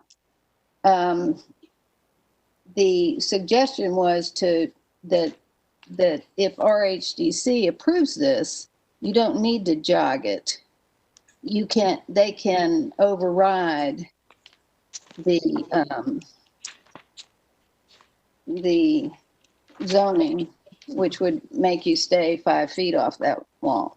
Yeah, but now I'm sorry. I'm looking at A6 now, and it's obviously you've done a lot of work here. Why is it so necessary to go outside at all if in your elevation on A6 that the upper story can it not massing wise it could line up with the lower 1-story building and you would kill 2 birds with 1 stone because of our concerns with the massing conditions, and you wouldn't have to go outside of the setbacks. So I'm just wondering why the extra square footage on the site and going out, because it looks like you have a different design that allows you to stay within the setbacks is what I'm trying to say. The massing touch. I don't think the footprint has moved to the south other than straightening out. I think that is where, originally we were trying to make the roof continuous. Right. But I guess what I'm asking is I was under the impression before that the 2nd-story addition it says over existing rebuilt single-story addition. It looks like right now you're tearing that down to build this new 2-story addition. When in before you were just adding a 2nd floor to that existing 1-story. No, if you read it that way, and that is a possibility that we could do that, but we did not. The original one still had the same setback on the rear portion that there was on the front, which is 2 feet essentially. Okay. All I'm looking at right now is A6, and I'm just questioning why you have to bump out the 2nd-story section of the new addition when it causes problems both on the setback line as well as heartburn for the committee relative to the massing. I'm trying to find A6, sorry. But let me try to remember what it is.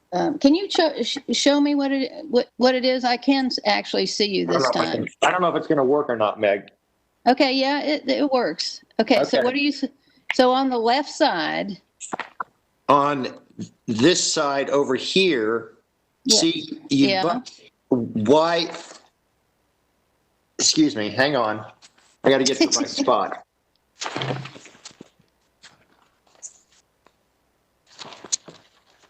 Dang it. Okay.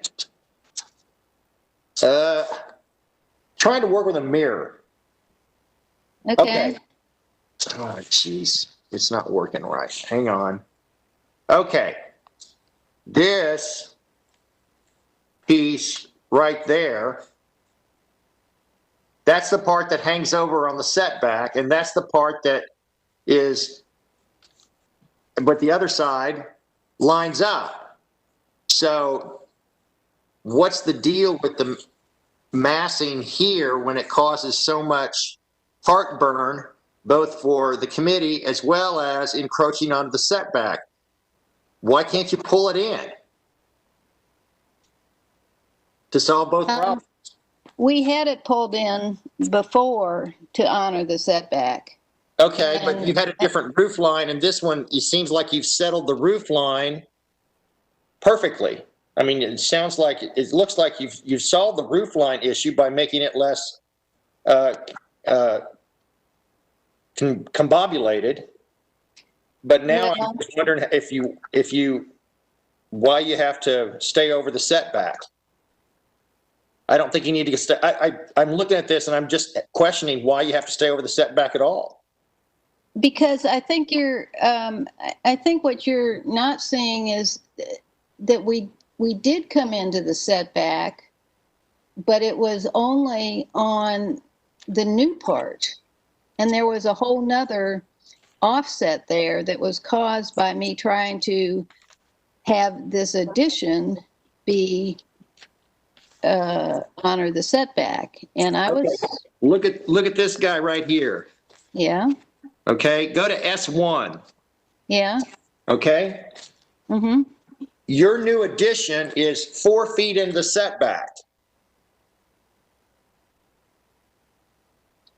Well, and so it doesn't, what you're saying is, so the existing is there.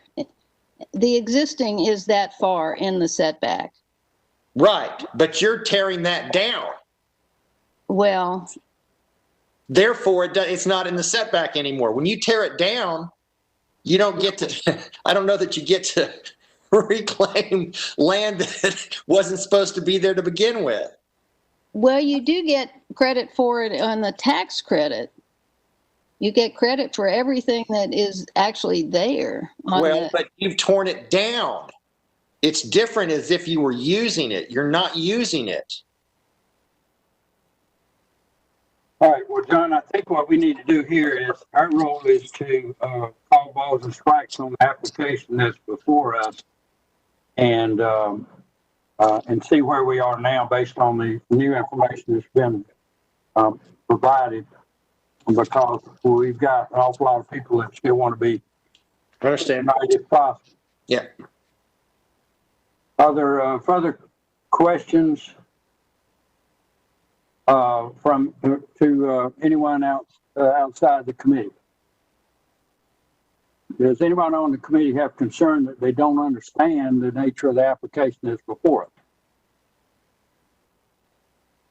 Okay. Is anything else from the applicants or from staff before I close the public hearing and move to discussion? Okay, hearing none, then I'm going to close the public hearing and turn to discussion within the committee.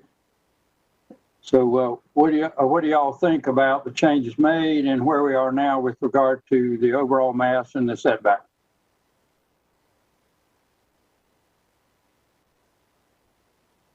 Discussion? Janine? I guess I'll chime in that I'm seeing some, built mass comps that are, let me make sure I got that right. It's not built area. Make sure I'm speaking the right way here. With that little chart here, it is the built mass and proposed built mass. That there are now comps, I think, that we're seeing in the neighborhood that are much more in line with what's being proposed here. I want to recognize that so that we can kind of discuss that.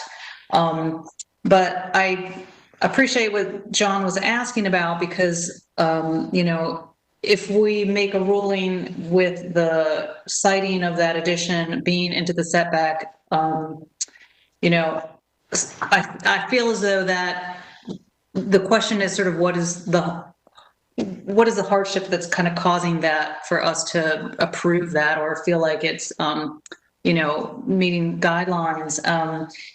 And to John's point, it's not sitting on the footprint of something original. It's creating a new footprint. So I think that's the discussion. All right. Other discussion. John?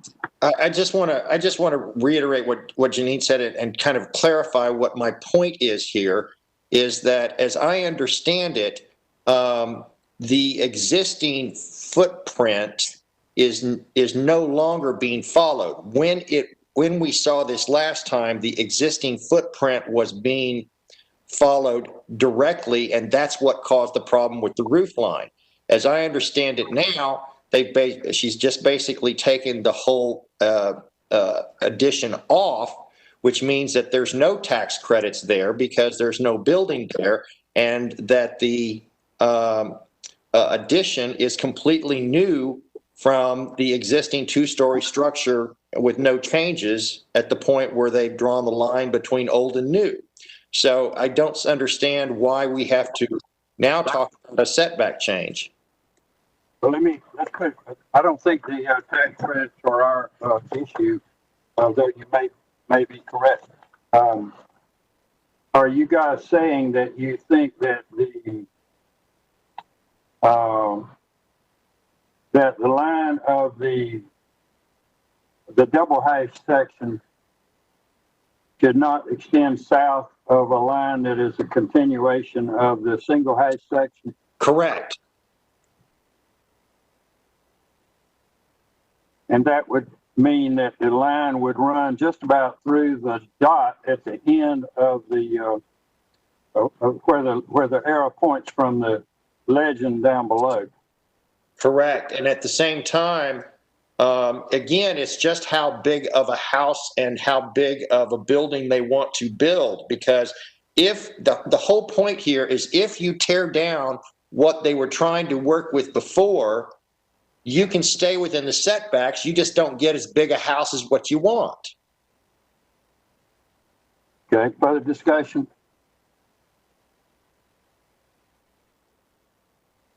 All right, now,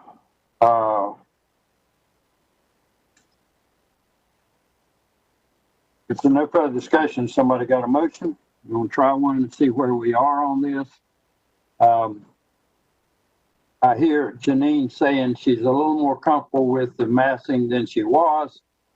Whether that's enough to approve it or approve it with the possible limitation of how far south it may extend.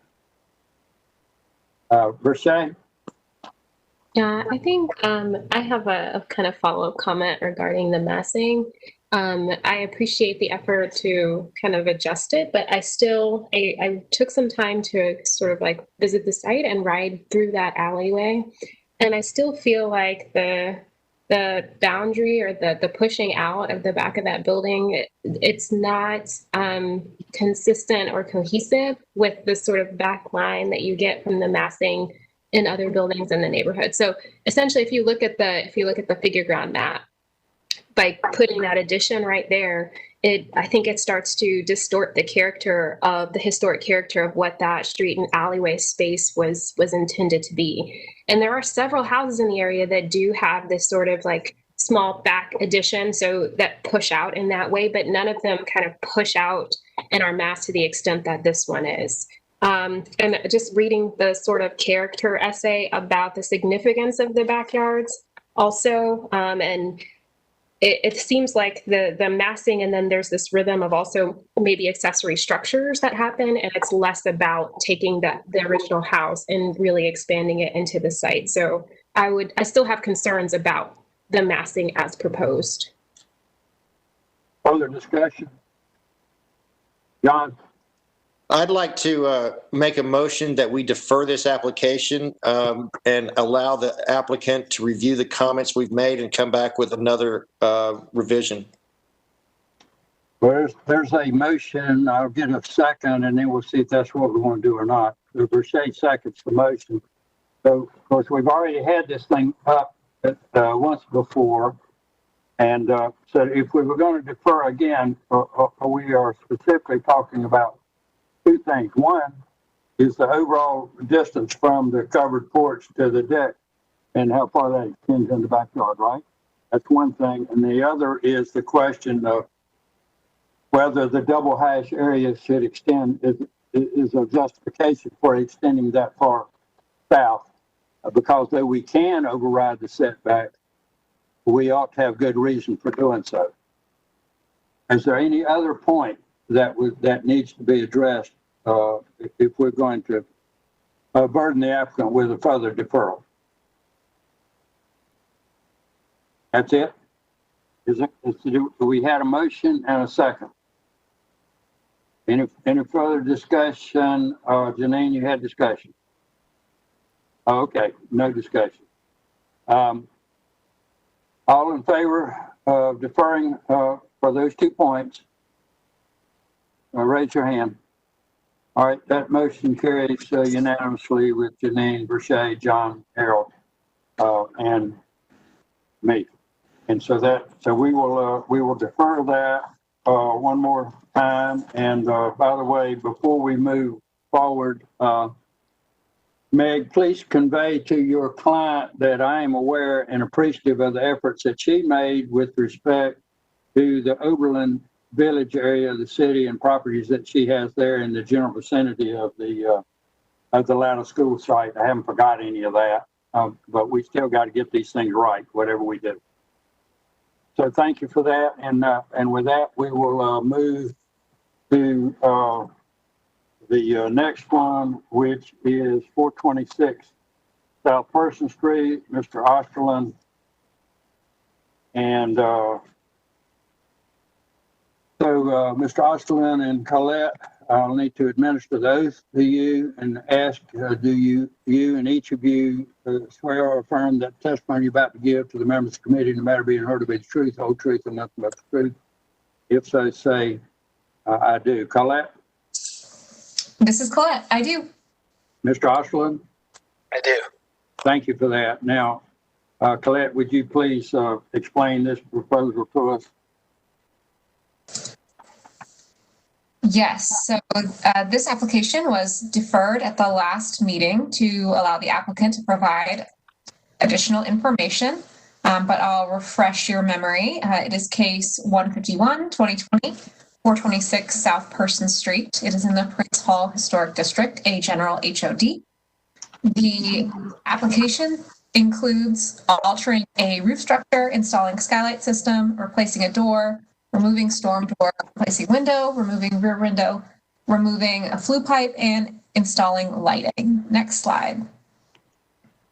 And as a reminder, this is the structure. It is the southern portion of this white building that you see here. Next slide. Again, this is the front facade. Next slide. This is the south wall again. Next slide. And this is the west wall, the rear facade. Next slide. Staff's recommendation is to approve with conditions. Okay, Mr. Osterlin, we'd love to hear from you now. I do remember we talked about how this thing was going to fit together, and in general, what was going to be seen, in particular from the south, I think it was. But we'd love to have your comments and the additional information or any additional information you can provide. Yes, thank you. Good to see you all again tonight. When we submitted on the last round, I believe we had just received pricing on our previous submittal, which caused us to find a new product for the roof. And so that's what we have resubmitted. we mentioned that last week, and we've resubmitted it now.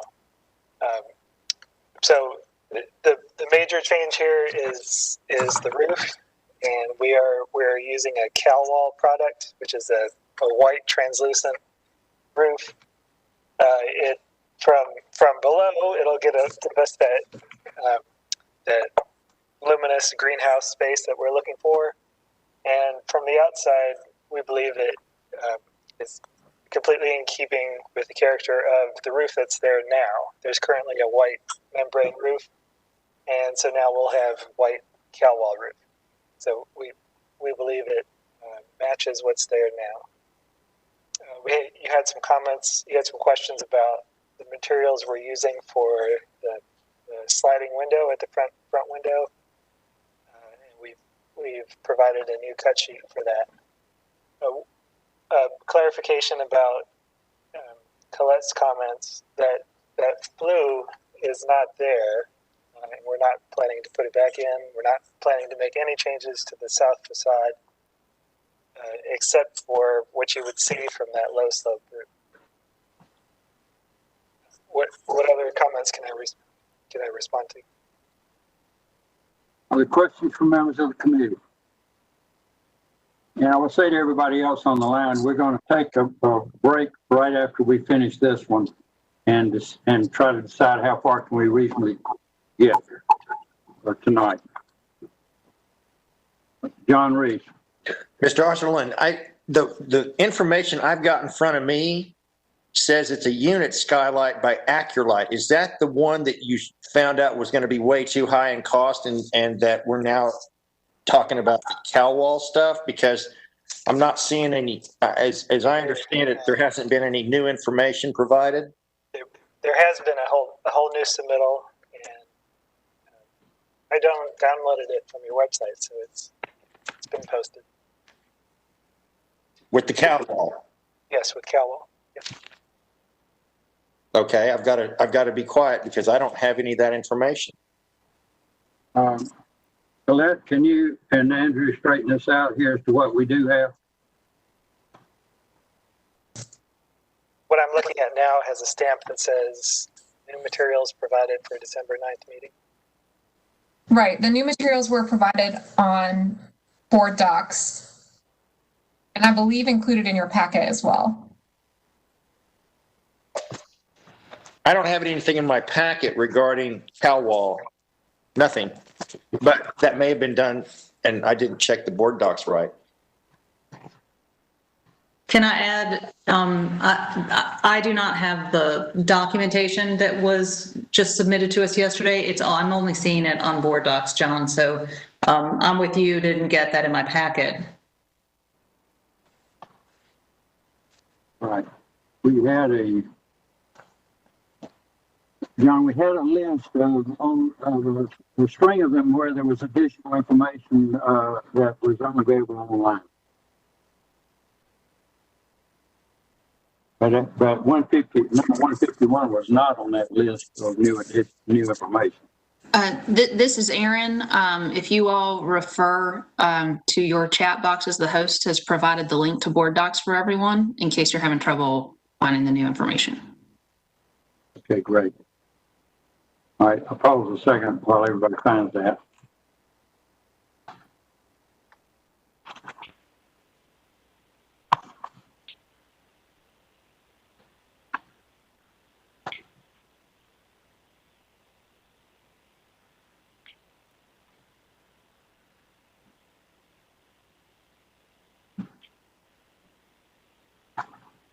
So just a quick question for the applicant. I'm looking at the new drawings versus the old ones, and just to confirm, your original application, you're proposing replacing half of the roof or using half of the roof for that skylight system, and now you're proposing it for the entire roof? Yeah. Okay. Obviously, from a buildability perspective, it's easier to just replace the whole thing. Right. And now that we're going with CalWall, there's some structure there that can help us. So it's easier to replace the whole thing. Okay, thanks. All right, further questions?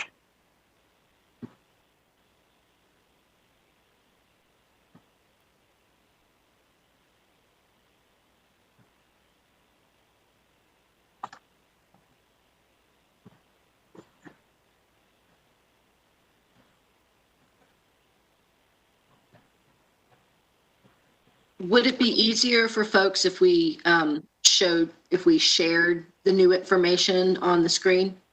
Okay, Well, please. I'll pull up that. Hold on a moment, please. It's kind of a big file.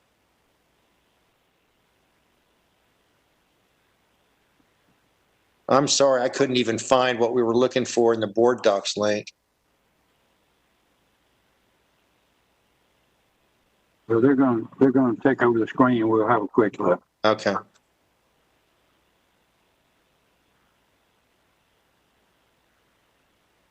Shouldn't be any surprises in it.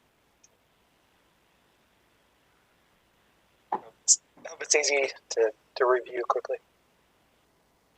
Oh, okay, here we go. I think.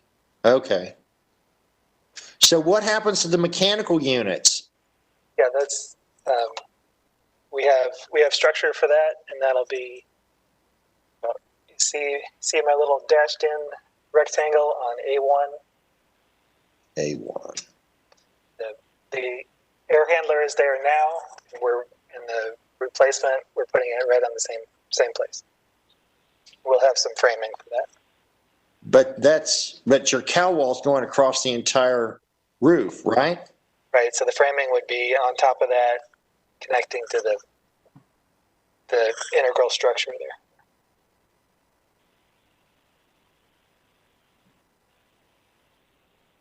And this requires removal of the entire roof structure.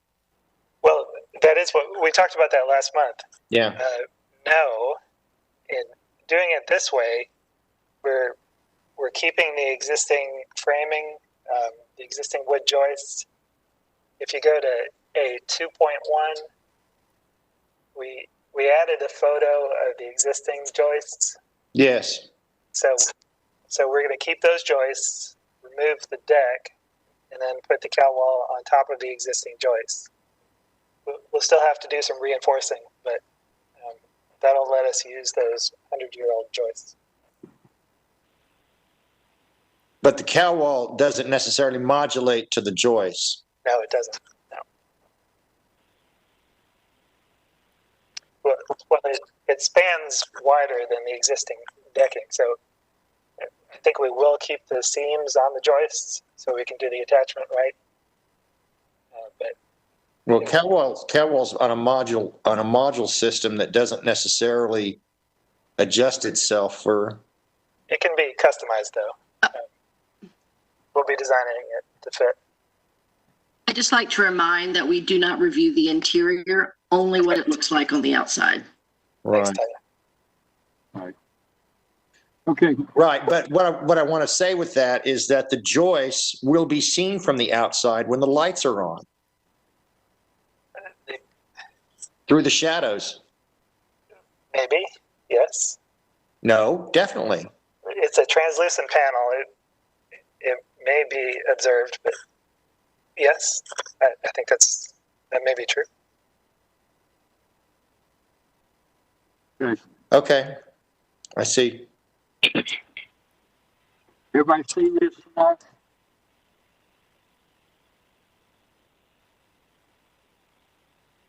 I hadn't thought of that, but I think that'll be a good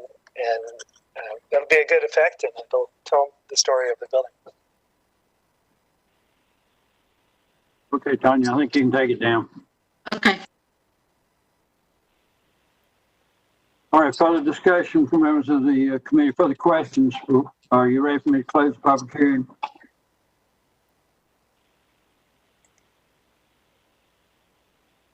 Is everybody together on it? John, you all right?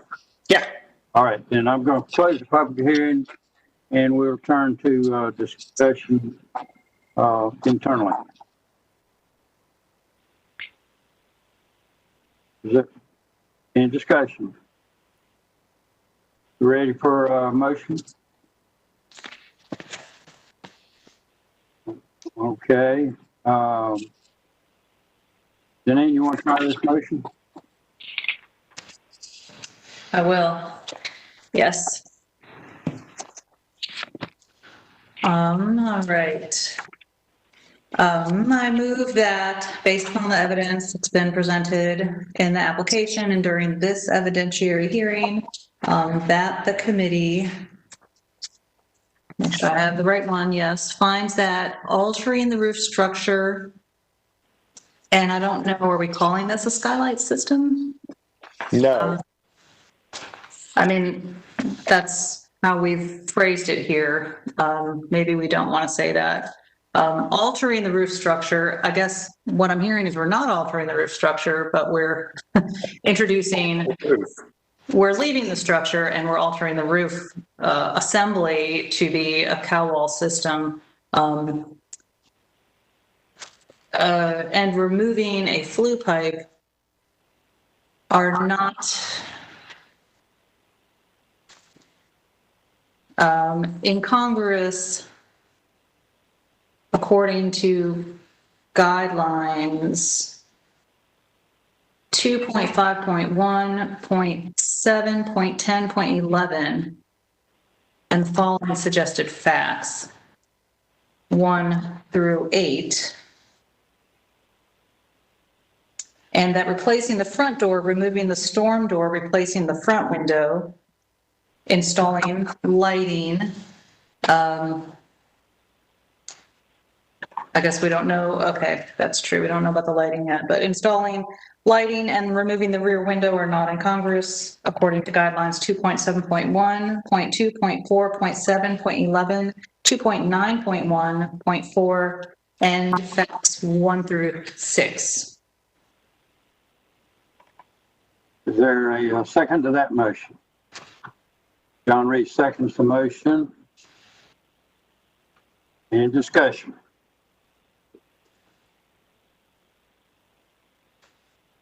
Hearing none. You ready to vote? All in favor, signify by saying aye, raising your hand. The motion carries unanimously. And then I'll ask Janine to make a follow-up motion. All right, I move that a certificate of appropriateness be approved with the following conditions. 1, A, B, and C. So second to that motion. Okay, Harold seconds the motion. Everybody understand the motion? Any discussion? All in favor, say aye, raise your hand. All right, the motion carries unanimously. As I said, we will stop here and take a break. And when we come back, I'm going to suggest that we continue on and hear Fillmore, Boundary, Bloodworth, 510 South Person, and 7 West Carter Street, and stop there for tonight, and leaving 715 South Boyle and the Overland Road, and the 330 East Davy, and the 801 North Bloodworth, the subdivision for the next meeting. Y'all think about that, and this is your chance for everyone on the line to take 5 and stretch and go get another bottle of water if that's what they need. Okay, so it is now right at 7:10. We'll start back at 7:15.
that's not going to be heard tonight. And we will look forward to seeing you at 9 a.m. or you seeing us at least at 9 a.m. on December 18, which is when we're going to resume this meeting. So with that, the next matter that we're going to hear now is Fillmore, 1301 Fillmore Street. And to that purpose, Ms. Grandchamp and Colette, I need to ask you if you swear or affirm the testimony you're about to give to the members of this committee in the matter being heard will be the truth, whole truth, and nothing but the truth. If so, say I do. Colette? This is Colette. I do. Okay, great. This is We heard great. I We do. heard your truth. We did feedback for some reason. Ms. Grandchamp? I do. Okay, thank you. Thank you. Now, Colette, please explain this application.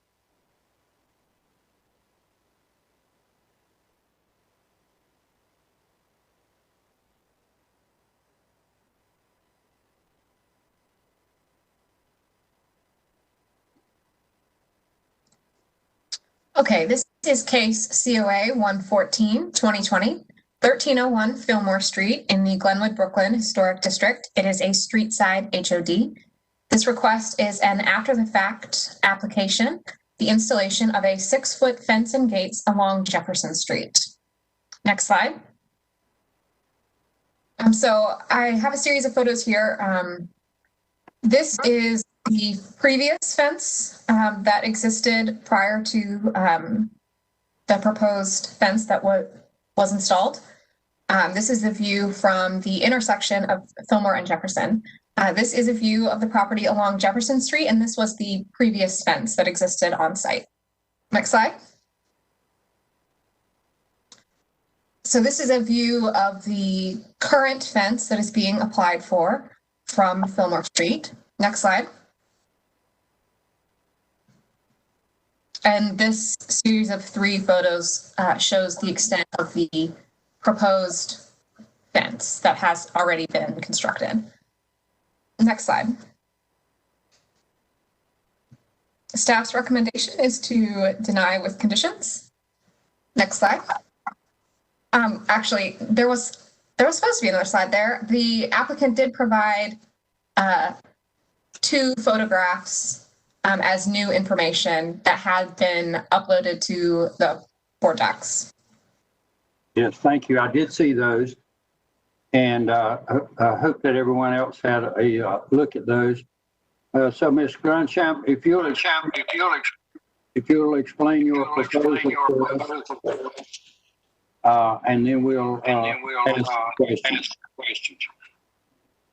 Sure. So I just went ahead and raised my fence. There was already 6-foot existing fences in my neighborhood, and I went ahead and raised it a little bit higher to provide a little bit more privacy in my neighborhood. So with that, I had a company come in and they used 6-foot fence wooden panels. And the only problem with my backyard is it is on a slope, so it constantly is going up and down. So we put 6-foot fencing all along the whole siding, so it is all within the 6-foot regulations. The issue is it looks a little bit taller, I think, because of the grading of my backyard. So with that being said, I took pictures of my neighbors across the street and a couple other corner lots that do have 6-foot fences as well, and want to do whatever it takes to make sure that I'm staying within the already precedented 6-foot neighbors that have the same thing. And, I'm willing to be flexible to do what I have to make sure that I'm able to have a higher fence height for privacy, but then also sticking within the historic guidelines.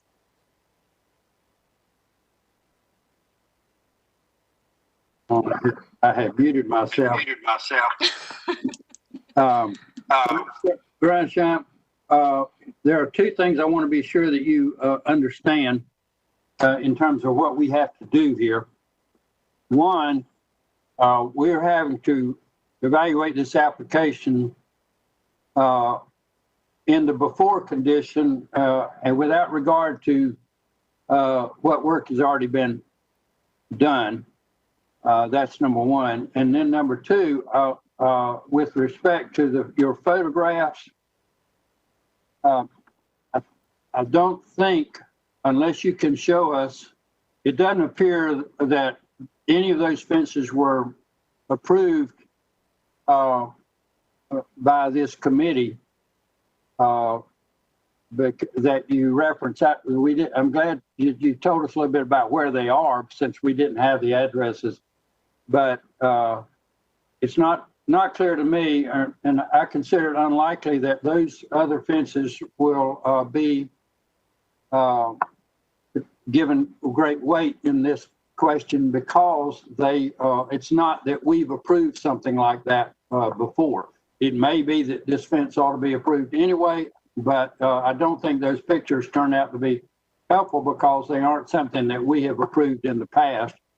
So there are those two things that we just need to have out there for you to be aware of the dilemma in terms of where we sit in this matter. Now, having made those explanatory comments, are there questions for Ms. Grandchamp or staff from members of the committee?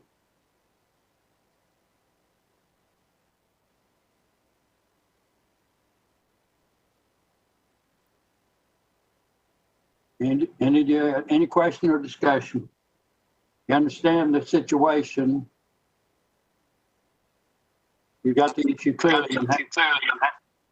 How did this come about? Why was there not an application prior to get it installed to begin with? Ms. Grandchamp, do you want to comment?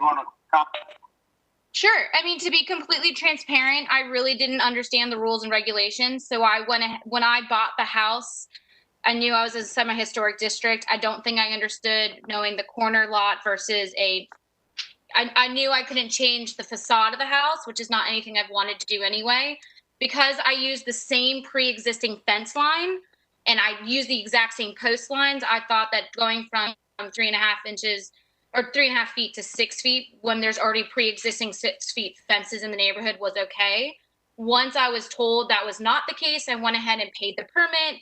Poor Colette has had to deal with me throughout this very long process because I'm a little bit behind on realizing what exactly I need to do. So I'm happy to remedy it in a way that is both beneficial in staying within the historic guidelines, but also making sure the fence height is a little bit higher, going off of what has already gone within the neighborhood. Now, and I am a newer homeowner in the last 4 to 5 years, but what I was told when I bought was right after I had bought, the semi-historic overlay had come upon the neighborhood because of the modern house. And the biggest thing I was told is that you can't change the facade.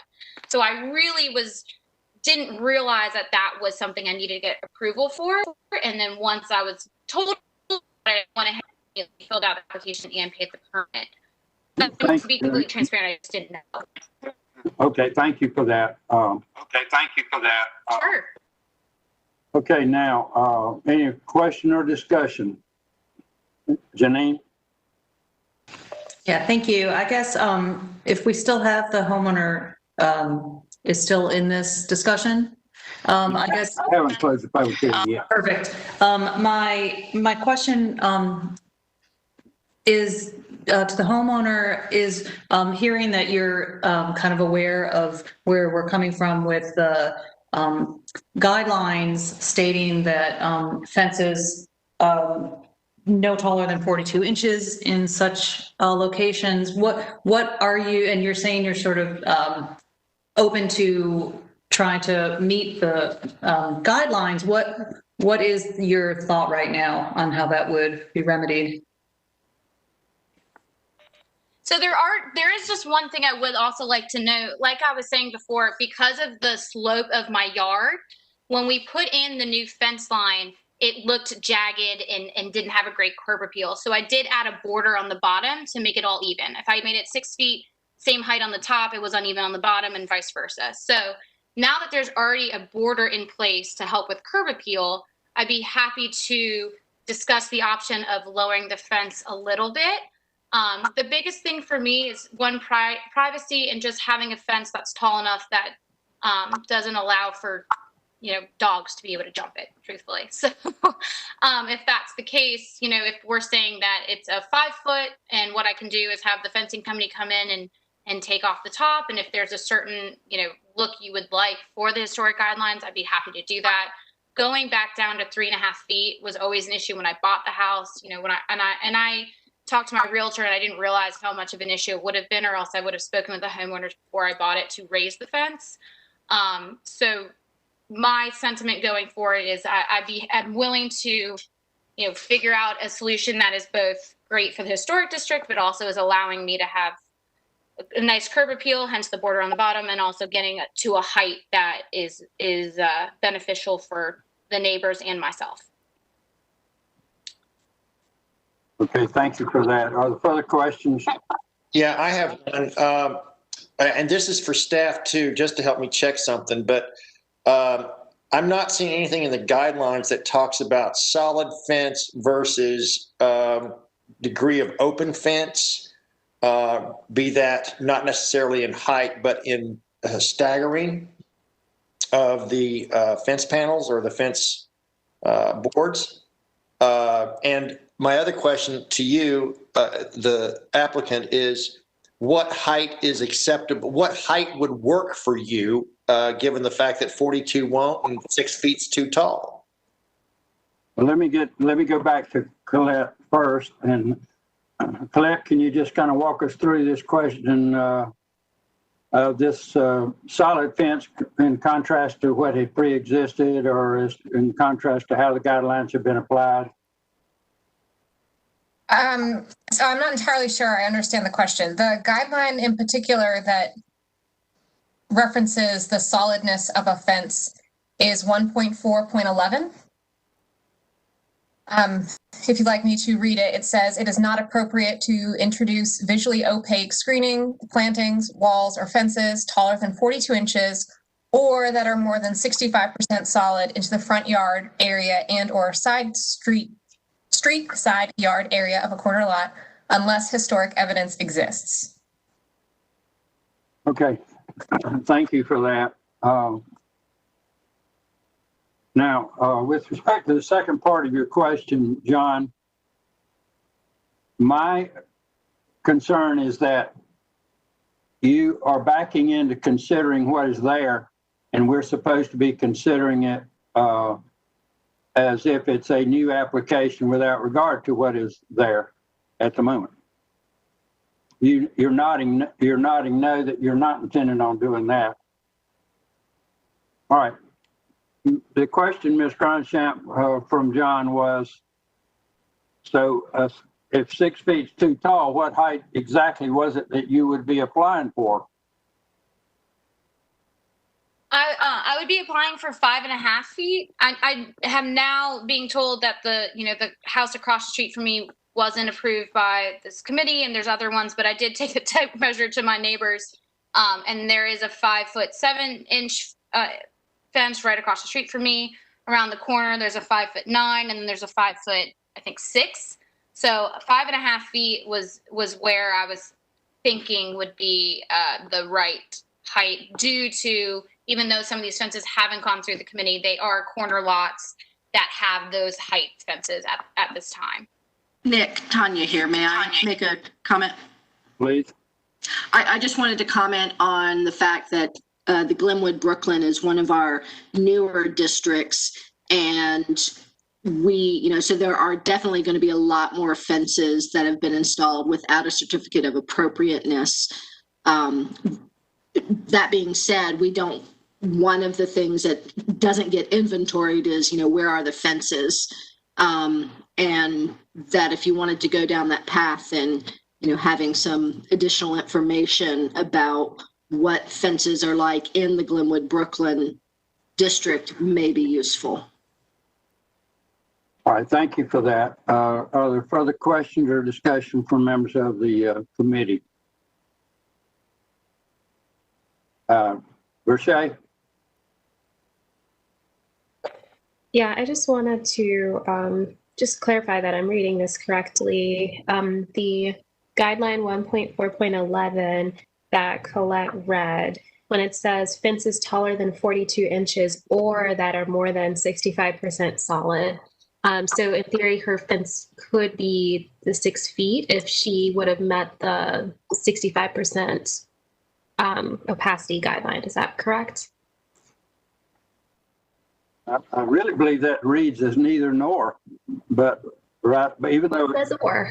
I know, you're right. It says either or, but I think it was intended to say neither nor. But I'll be interested in what staff or Raz want to tell us about that point. Because I don't think that it was below 42 inches, it could be more or less solid. It's what I believe it to be. Nick, if you like, this language of this particular guideline has been discussed by staff. I know I've discussed it with them a few times.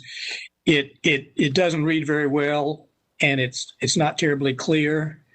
Tanya explained to me that the way that it had been interpreted, and I stand to be corrected, Tanya, was that any fence that is either visually fence or wall that is either visually opaque or 65% or more solid couldn't go over 42 inches in height. That was my understanding, Tanya, of the way it had been interpreted, or the way you explained it to me. You might want to add to that. Okay. I think it can be read that way and still be consistent with the plain language. Yeah, that's the way y'all have interpreted it over the years. I do feel like there was a decision in the last year and a half, 2 years, where you flexed a little bit from that, but I don't recall which case. Okay. Well, this fence is right next to the sidewalk. And so it seems to me the right way to measure is from the sidewalk. If it's actually perceived to be higher from within the property, that's not our issue. We're looking at what is seen by folks riding by or walking on the sidewalk, and it's clearly well above 42 inches and also solid.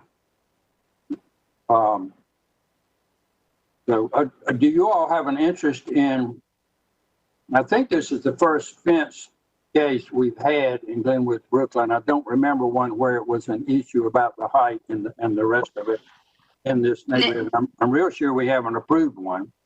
Nick, Tanya here again. That's very true, and that is in large part because we're not going to see many fence COAs at all because of the street side historic overlay district. Because fences are landscape features, and we only review landscape features that are from the front wall or on a corner lot side wall of the house towards the street. So we're not going to see them very often at all. So no, you definitely haven't. But you're telling us that the staff has not approved any in Glenwood, Brooklyn that are whether it's from the front facade or the side street, that are over 42 inches and solid. Well, if it's over 42 inches, it would go to the committee because we don't have the authority for the minor work list. Colette, have we seen any fence COAs at all in Glenwood, Brooklyn? I don't remember any. This is Colette. I believe there have been 2 minor work applications for front yard fences. Both were 42 inches or shorter. Okay. I do not know if they've been installed, but they were approved. Right. Okay. Now back to the question. Are you all prepared to move ahead, or do you want additional information in terms of what conditions are in Glenwood, Brooklyn at the moment? John Reese, you had a question.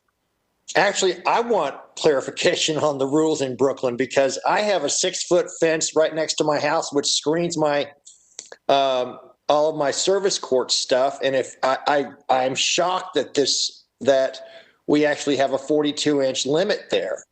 Our houses are very close together in this neighborhood. John, Yeah. John, so if you are in the interior of a block, you're only fencing that is forward of the front wall of the house.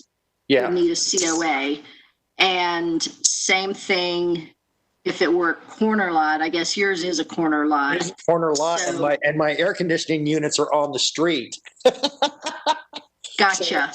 So, I mean, it would be a major work, and screening is different than fencing a rear yard. Aha. Okay. And so the committee would look at it from that standpoint. I understand. Okay. That's something that I think needs to be clarified here, is the difference between a screening element and a fence, because that makes a big difference, I think, in our neighborhood, because most fences are set back.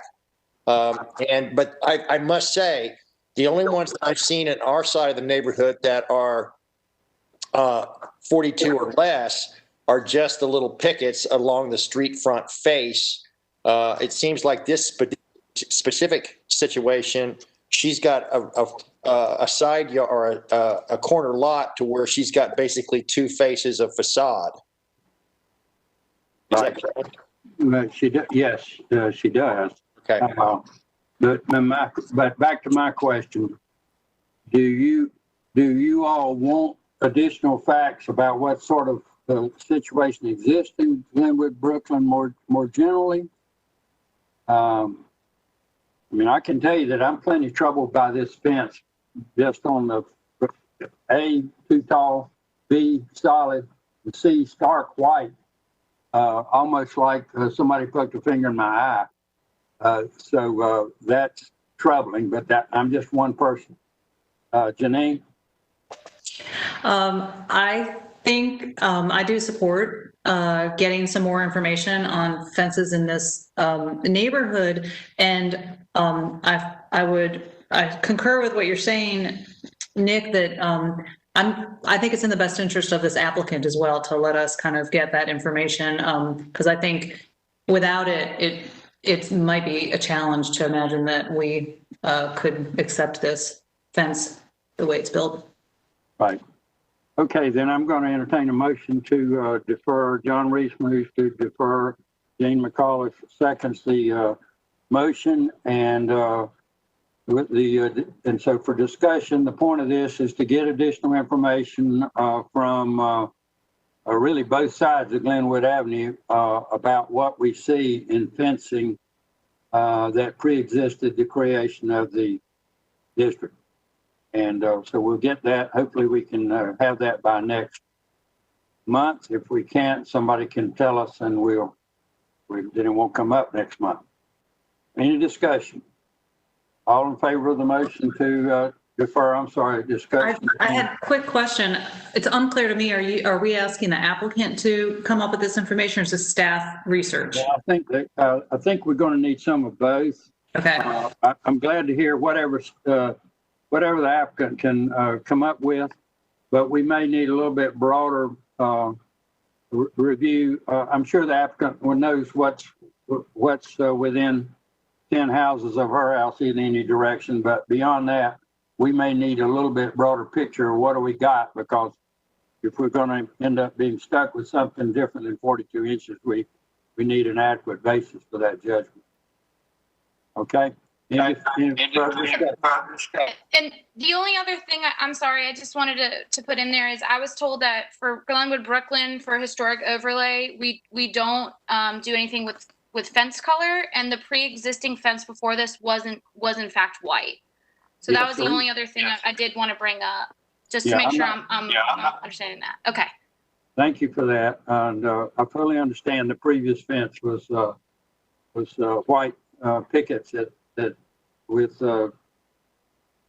various detailing on it. So got that. Now then, all in favor of the motion to defer, signify by saying aye. Raise your hand. The motion carries unanimously, and so that matter is deferred. And we will now move to, let's see, the next one is 624 North Boundary, and that is file number 157. And to that end, Colette, I don't see anybody noted here speaking other than you, and I'll just ask you to remember you're still under oath. Hey, there should be two applicants, Adrian Burke and Richard Kaznicki. Okay. Oh, they did Ready not to appear. speak to this case? They did not appear. Adrian, give me the names again. Adrian Burke Okay. and Richard Kaznicki. Okay. Okay. Well, for the three of you then, do you swear or affirm the testimony you're about to give, no matter being heard to be the truth, whole truth, and nothing but the truth? If so, say, I do. Colette? This is Colette. I do. Adrian? Hold up for 1 second. My wife's name is Adrian Burney, not Adrian Burke, just for the record, please. I think that was B-U-R-K-E. That was my assumption. No, it's B-E-R-N-E-Y. Oh, okay. Yeah, I see it here. Adrian. B-E-R-N-E-Y. So anyway, Adrian, is that a yes? Did you hear that? No. Maybe. Yes, Did not. yes, I affirm. All right. Thank you. Richard? I do. Thank you very much. Okay. Would staff explain the proposal?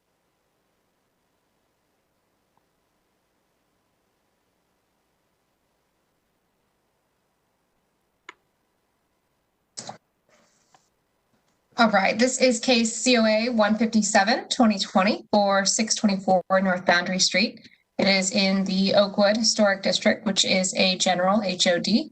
The application request is to replace fence, install arbor, install pergola, install flagstone walkway, remove concrete patio, install flagstone paper patio, and relocate shed. Next slide. This is a view of the property from North Boundary. Next slide. And this is a view on the east side from Watauga Street. Next slide. This is up at the top of that driveway you saw in the previous photo of the rear yard area and shed. Next slide. And this is moving across the rear yard in front of the shed, looking to the south. Next slide. And this is from about the same place the previous photo was taken, looking back towards the east. Next slide. And a view of the side yard. Next slide. Staff's suggestion is to approve with conditions, and there was no additional information provided. Okay, thank you. All right, Richard, Adrian, one of you want to speak, or both of you? Yes, sir.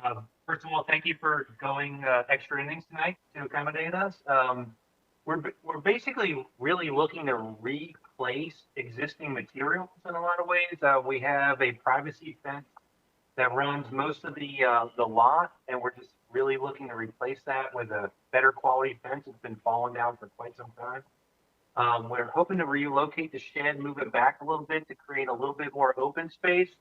And basically just, we're just looking to encapsulate the back area with a different fence and a different flooring. We are removing a concrete section, a solid concrete section, and hoping to replace it with flagstone pavers to provide more permeability. And there will be a gate on the north section of the fence, which does not exist right now. And we are going to install an arbor to just sort of bracket the entranceway. I don't know, AB, do you have anything to add? Just hoping to make it a little more of a recreational space.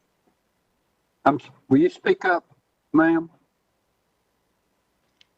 We're hoping to make it a little more of a recreational space and allow better drainage in that section of the yard.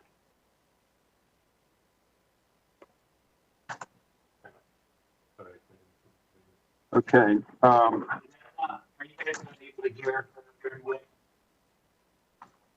We are really struggling to hear you guys. Okay. you give me 1 second here? See if I can make this better. I heard the word better. Is that any better?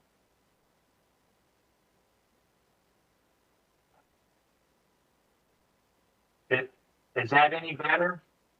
Okay, that's a little better. That's a little better. I'm sorry about that. My microphone is not very good, unfortunately. All right.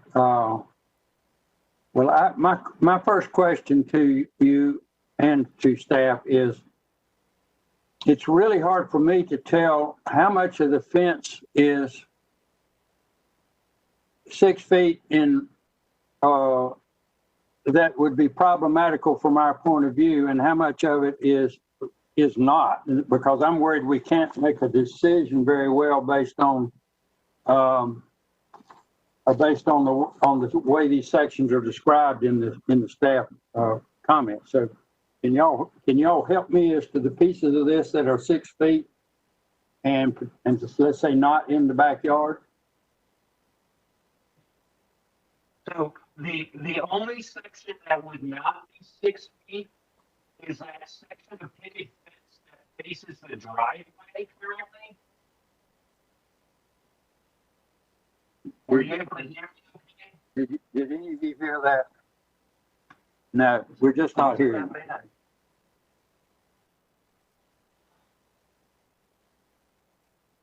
I'm on video conferences every day. I don't understand why I'm having such a problem right now. Sorry, I'm trying different settings.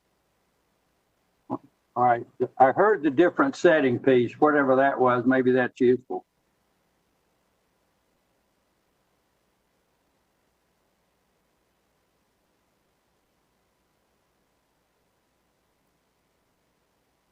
Folks, I'm worried that we're not going to be able to give these folks a fair hearing if we can't understand what they're trying to say to us. And so therefore, if we can't do that, then I think we'll need to defer it and hope that next month they can be where we can hear them. Nick?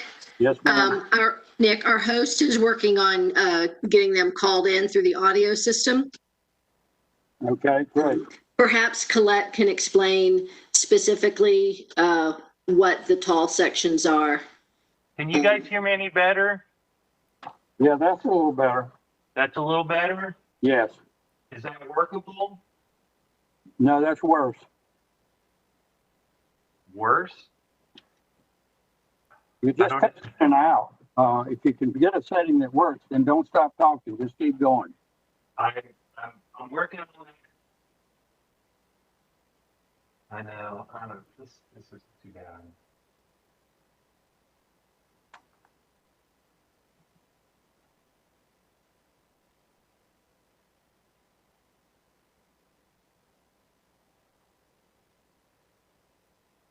Hello? Yes. Can you hear that better? Yes. All right, good. Thank you very much, sir. Whoever called me on my phone, thank you very much. I very much appreciate that. So where were we? What I want to know is, help me understand which pieces of the 6 foot fence are of concern to the staff, because I can't tell from looking at the staff report. We had, if you've got that, we had section 1, 2, 3, and 4, and 5, and I'm just thinking that some of those are not objectionable. So the plan that we have, the only section that is not 6 foot is that small picket fence facing the driveway. Okay.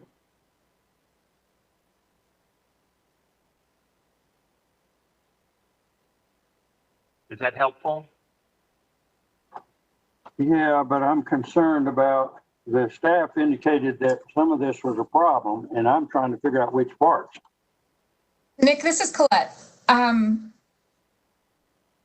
don't believe that there were any parts of the fence that were objectionable. I think that it all seemed pretty straightforward to me. Okay, good. Good. I was just concerned because your report in paragraph B says the height is incongruous.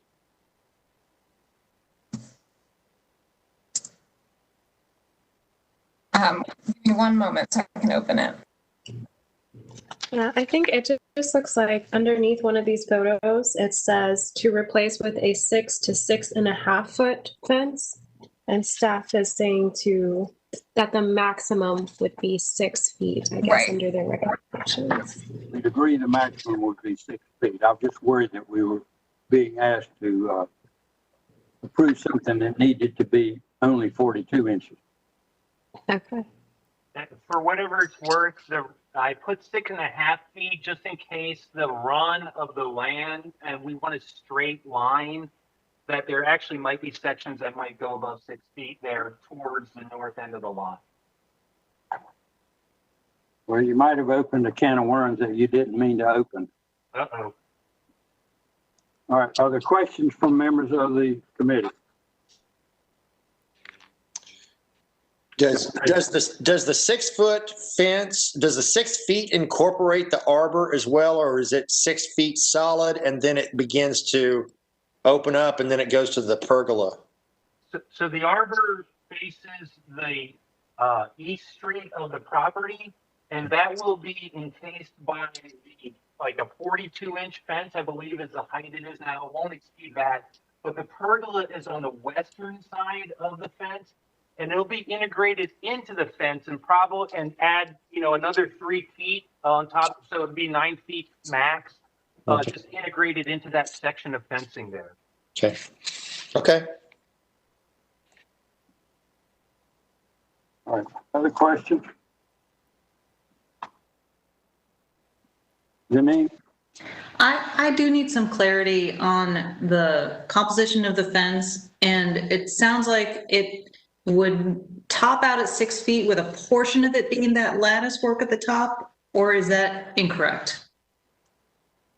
So the only place it would be above 6 feet is with the pergola, which would rise to 9 feet, and there may be like another foot of there is a picture in there that does have another foot of lattice work there.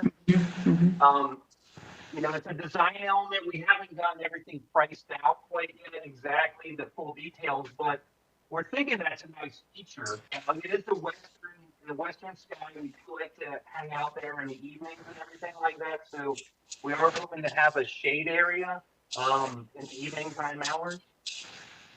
But the lattice would Bring that phone back to where you were, because we lose you when you wander around. I'm not sure what the last thing you heard was. That there was a taller section of pergola. That's the last thing I heard. Yeah, we understand the pergola would be taller, but we need to be sure we understand what you're talking about with regard to the lattice on top of the fence. So maybe we should start over from the beginning of that answer. So the only place that there would be lattice. We're losing you again.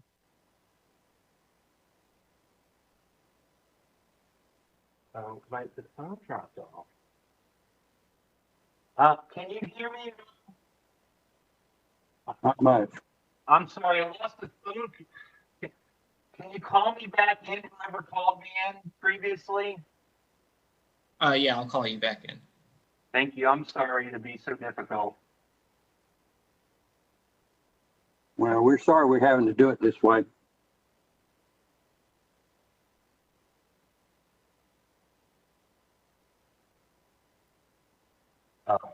Hello, can you hear me? Yes. Okay, so if I understand the question correctly, it's a lattice work as it goes getting above 6 foot. Is that correct understanding? My view is that none of it can be over 6 feet, whether we call it fence, whether we call it lattice. And I'm not talking about the pergola now, I'm just talking about the fence. There won't be any lattice work above the fence level at all. What? Say that again.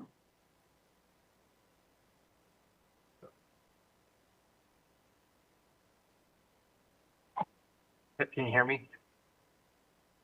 Sometimes. So there won't be any lattice work outside of the pergola. The fence will be the standard fence all the way around. There won't be any lattice work outside the arbor and the pergola. Okay.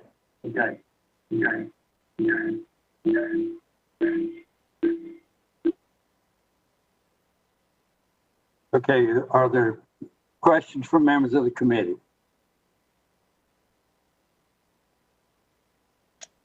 I have one more question just to clarify, because I think I get where you're coming from on this, Richard. And you mentioned that you want to keep the fence line straight so it's not following the contour of the land. And at some point in time, that 6 foot height goes a little bit above the 6 feet, as if you were standing in front of it.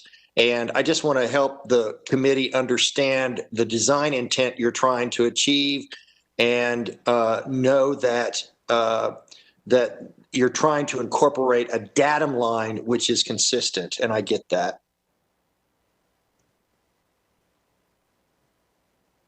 Further questions or comments? Verche Hyde. I just had a quick question. You have a note in here that something about remove neighbor's existing fence with the agreement of neighbor. Where are you in that process? Just out of curiosity. You can hear me okay, right? Yes. Okay. So we've had discussions with our neighbors directly, and they're all signed on. I mean, I have an email indicating from him that we're good to do it, and we've been talking about it actually for years, honestly. So we're pretty much in sync about everything happening. And the fence is going to look exactly the same on his side as my side, so he's actually pretty happy with the solution to it all. Okay, thank you.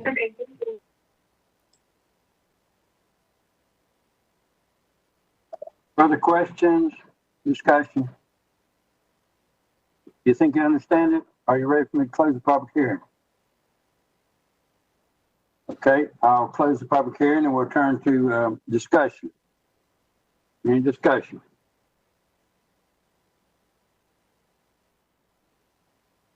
Okay. Verche Hyde.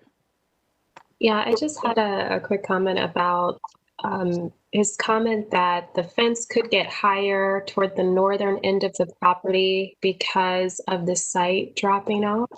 So just wondering, if we don't want to exceed 6 feet, does that need to be the starting point at 6 feet, and then the fence is shorter, kind of going whatever direction from that point? Well, my view is that yes, if it says 6 feet, then you start with there and you work your way back down the side if necessary. Or otherwise, the rule doesn't mean anything. So I guess my question would be, how much of it is sticking above the 6 foot, datum line when you draw it around? And if it's 5 feet, that's different than if it's 30 feet. Well, as I said, I think it is helpful for us to have an enforceable rule. And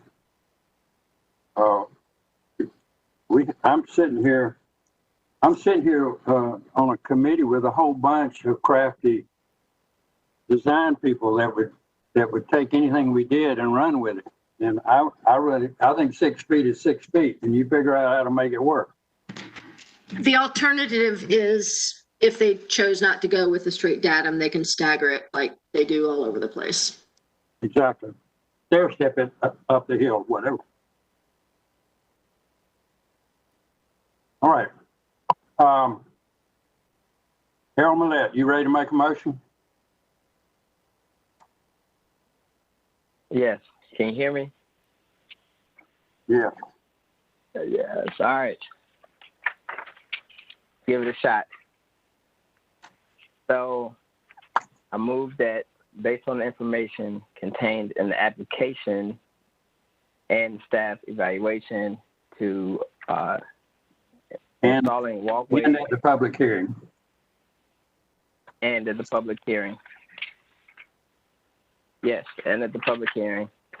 installing a walkway, removing a concrete patio, installing paver patio, and relocating shed are not incongruous in concept according to guidelines 1.3, 0.1, 0.2, 0.8, 0.9, 1.5.5, 1.5.6, 1.6.6, and the following suggested facts 1 through 6. Replacing a fence, installing a arbor, and installing a pergola over the are not incongruous in concept according to guidelines 1.3.9, 1.4.7, 0.8, 0.10. However, the height of the privacy fence is incongruous according to guidelines 1.3.9, 1.4.8, and the following suggested facts 1 through 10. Okay, is there a second to that motion? John Reese seconds the motion. Any discussion? Does anybody see any additional findings that need to be made? Any discussion? If not, all in favor, say aye or raise your hand. All right, that motion carried. Janine voted, Verche, John, Harold, all voted aye, and I did as well. And so now for a follow-up motion, Harold, you move the application to be approved with the following conditions. Okay, I move this application to be approved with the following conditions. Suggest that the application be approved, by the following conditions. And do I list these conditions or? Well, 1 through 4 per the staff report will be fine for this purpose. Okay, 1 through 4 per the staff report. All right, is there a second to that motion? John Reed seconds the motion. Any discussion? All in favor say aye. Raise your hand. Aye. Okay. Now, again, the motion carries unanimously. And so Mr. Kuznicki and Adrian, we are appreciative of your efforts. And you now have clarity on which way you need to go with it. And we will move on to the next one. You'll be dealing with staff from here and you're done with us. And I know you're glad. So the next one is 118 North Bloodworth, Eric and Kelly Fletcher. That's file number 160. And so Mr. Fletcher and Colette Canane, I need to put you under oath. You and each of you swear or affirm that the testimony you're about to give will be the truth, whole truth, and nothing but the truth. If so, say I do. Colette? I do. Mr. Fletcher? I do. All right, thank you. Now, Colette, if you'll explain the application, please.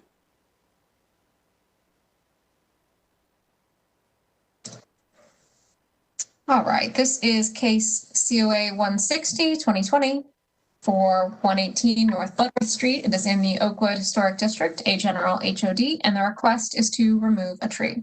Next slide. This is a view of the property from North Bloodworth. Next slide. And this is a view in the rear yard, looking at the tree that is proposed to be removed and its proximity to the structure. Next slide. This is another view of that tree. Next slide. Staff's recommendation is to approve with conditions. Okay, Mr. Fletcher, is there anything you want to say about it? No, we've reviewed the staff's report and know that their condition proposed is to plant a replacement tree. We are fine with planting a replacement tree. We propose to do it in the, northeast corner, furthest away from the house. So this tree is on the north side of the lot, almost on the fence line, adjacent to the house. It's really on top of the house. So I think just moving it straight back, there's a fairly sunny area there. If you look in the application, there's a canopy view and you can see that there's an open space there. So I propose to do that, and we're happy with that, to follow that recommendation. And unless the committee has further questions, I'm done speaking. Thank you for your time. Thanks for that, Mr. Fletcher. And I will say to you that if you were to decide you still like magnolias, there are some species that will run up but not spread out the way a southern magnolia does. And so you could still have that fragrance if you like it. And but obviously further from the house. Any discussion from anybody? Any questions? Janine McCullough. Curious if we would get into the species, just to kind of think about canopies, or I know we no longer have sort of our landscape guru on the committee, and I just wonder if we need to have an arborist or someone recommend that species for the replacement. I think I will ask Colette to respond to the question of how we handle replacement trees at this point. Sure, this is Colette. When we are talking about replacement trees, we do usually ask for a tree that will have a similar mature canopy to the one that is being removed, or if it is being removed because of the canopy, you know, to have something that better fits the space. So it could go either way, either match the mature canopy or match the space.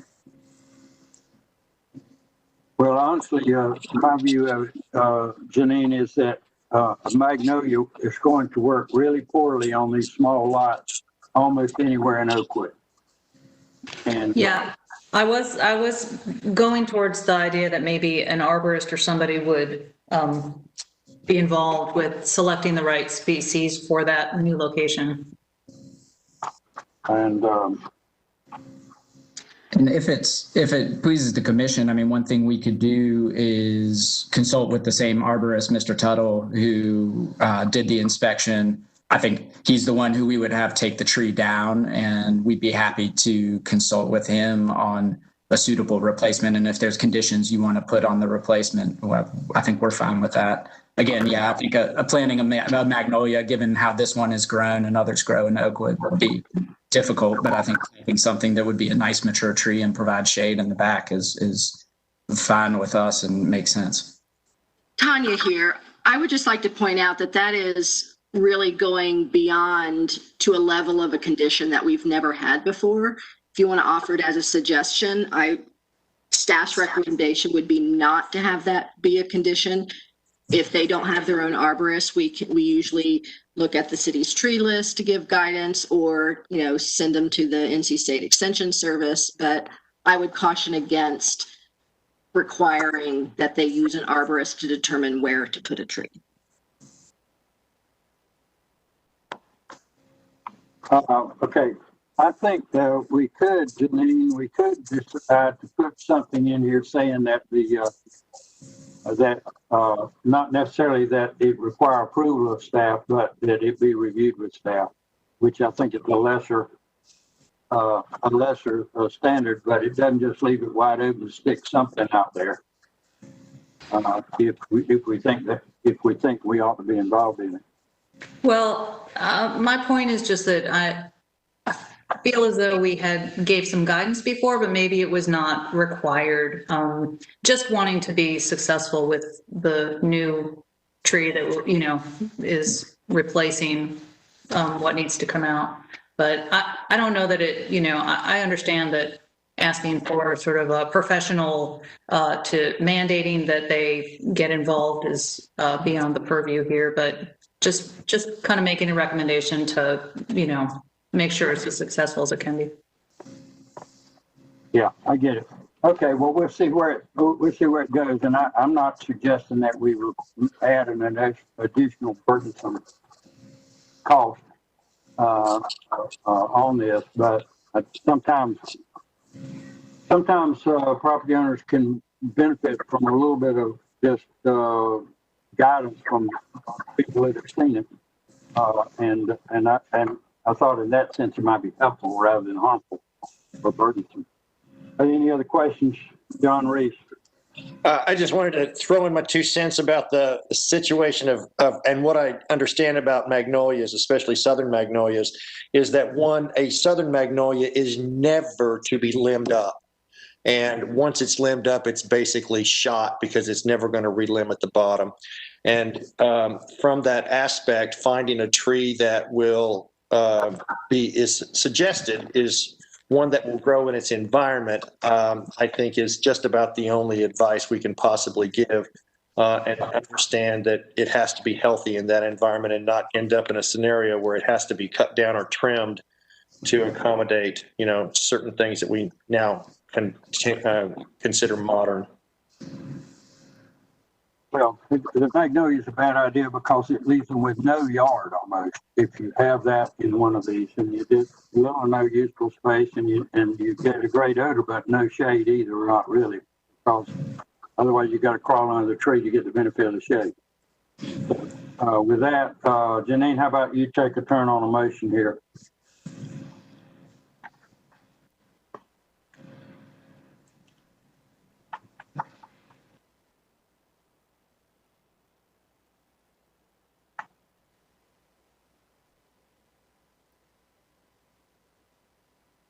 You're muted. Yeah, I'm mute. And I was almost done. Okay, I'll start again. I move that based on the evidence that has been presented in the application and during the evidentiary hearing, the committee finds that the proposed work of removing a tree is not incongruous according to guidelines 1.3.1.6.7. Oh, I guess we want to include the note about the healthy tree, just not that, okay, I'll read this in the entirety, sorry. In concept according to guidelines 1.3.1.6.7, and removal of a healthy tree is incongruous according to guidelines 1.3.1.5 and the following suggesting facts 1.7. And is that a... I think we would say maybe I need to pause that. I think we can say maybe, and then we take care of the reason we're doing it. Okay. Based on the arborist. Okay. Finding 3 back there. Okay, so I want to change what I said, that it may be incongruous according to guidelines 1.3.1.5 and the suggested facts 1 through 7. Is there a second to that motion? John Reese seconds the motion. Everybody understand the motion? Are you okay with the item 3 with that it could potentially impact structural integrity?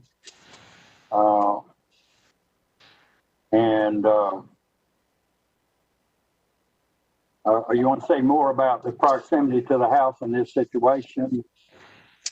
But we're not wanting to get in the house. Trying to, understand the particulars of why this tree is being removed. Maybe add on number 3, and it's less than whatever distance from the corner of the house and the neighbor's fence, or something like that, but to show how close it really is in this situation. Right, due to the very minimal distance from the existing house and adjacent fence. Yeah, okay, something like that. All right. Okay. So there's a motion. Did we get a second to that motion? I think John Reese seconded. Maybe I'm wrong. Okay, we got a second to it. Any discussion? All in favor, say aye. Raise your hand. All right, the motion carries unanimously. I vote aye. You have a follow-up motion, Janine? Yes, I move that a certificate of appropriateness be approved with the following conditions, 1 and 2 on the staff report. Second to that motion, Rashay Height seconds the motion. In discussion, all in favor, say aye. Raise your hand. All right, it carries unanimously, and so that is finished now. And so we now move to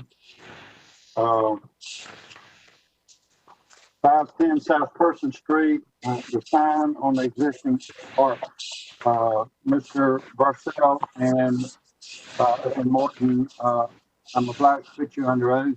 Do you swear or affirm that the testimony you're about to give will be the truth, whole truth, and nothing but the truth? If so, say I do. Aaron? I do.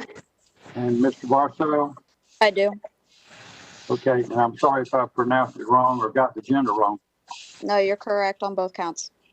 Okay, now then, Aaron, explain this to us. Sure. This case is COA 161-2020 for 510 South Person Street in the Prince Hall Historic District. The work request is to install a sign on an existing arch. Next. This is a view of 510 South Person Street from the street, and you can see the arch in question to the left of the primary facade. Next. And this is a view, a clearer view of the arch itself, which is to the south side of the property. Next. And a detailed view of the taller arch, which is where the sign is proposed to be installed. Next. The staff suggestion is to deny the installation of the sign. Next. And new information was provided from the applicant in the form of photos of another freestanding sign within the Prince Hall Historic District and contextual street view mock-up images of the sign as it would appear installed on the arch.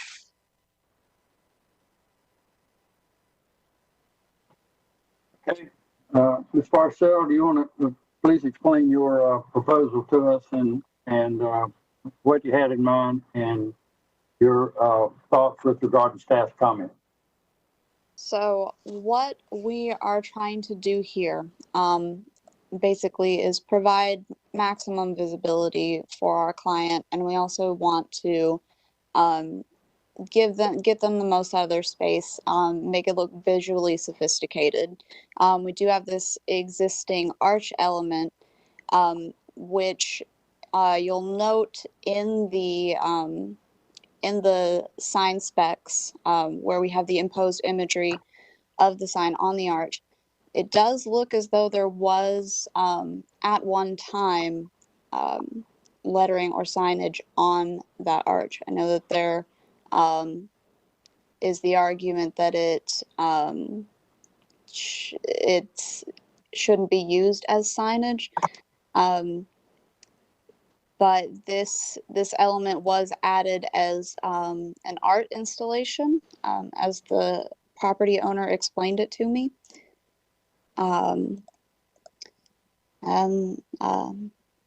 We also did find evidence that there are other freestanding sign structures in the Prince Hall Historic District. So, any questions? Did I hear you correct in that they're considering this an art installation? It was designed and created by an artist. I'm not entirely certain of the exact context. Tanya Tully here. That was prior to historic district designation and is not historic. In other words, it wasn't during the period of significance, John, is what Tanya's saying. But I'm still intrigued. As far as I had a couple of other questions. I thought we had a COA previously where the structure was going to be made substantially larger, or there was a major overhaul of the structure, and or is what I'm looking at now, that project's been done and completed, and that's what the client has intended all along. Of the arch, you mean? No, Tanya Tully here. Nick. The rest of the thing. All right, Tanya, you can tell me if you. Yeah, you are remembering correctly. There have been a couple of COAs for this over the years. The last thing you saw was the addition of 1 or 2 stories, and it did get an approved COA, but that work was not done. And as part of that work, this arch feature would have gone away, but that work did not get completed. And that COA is expired now? It is expired. They could renew it. but I think they had other issues outside of the COA. All right, so ignore the past COA. It's not in front of us now. And the arch that might have gone away has not gone away, and this application is more along the lines of what to do with it. Exactly. All right. So Ms. Barcel, could I tell from the photograph that there was some form of painted lettering on that arch at some point in the past? Correct. That looks to be the case. Okay, but you don't have any information about how old this arch is, other than that it's not in the period of significance of the district. I do not. All right, thank you. Are there other questions from members of the committee?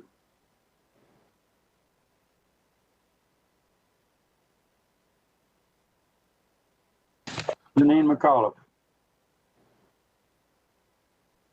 You're muted. Thank you. In the supplemental information that was provided to us commissioners yesterday, I see one example of another sign. I just want to be clear if that's the only sort of precedent or not even precedent, just example of signage that was shared. Am I seeing everything with that the church sign? That was the only example that I found. Okay, thank you. Further discussion, questions for the applicant or staff? Verche, hi. It looks like in the new information that there actually, there's the sign shown on the arch and then the sign shown hanging from above the doors entering into the building. Is this for both of those signs or just the one on the arch, or how are we handling that? Only the arch. This, the other sign is dealt with in a minor work COA that has been approved. It's now in the process of the sign permit. Okay, thanks. Okay, so we're not to worry about the one over the door. It's just a question of what to do about this arch. Other questions, members of the committee?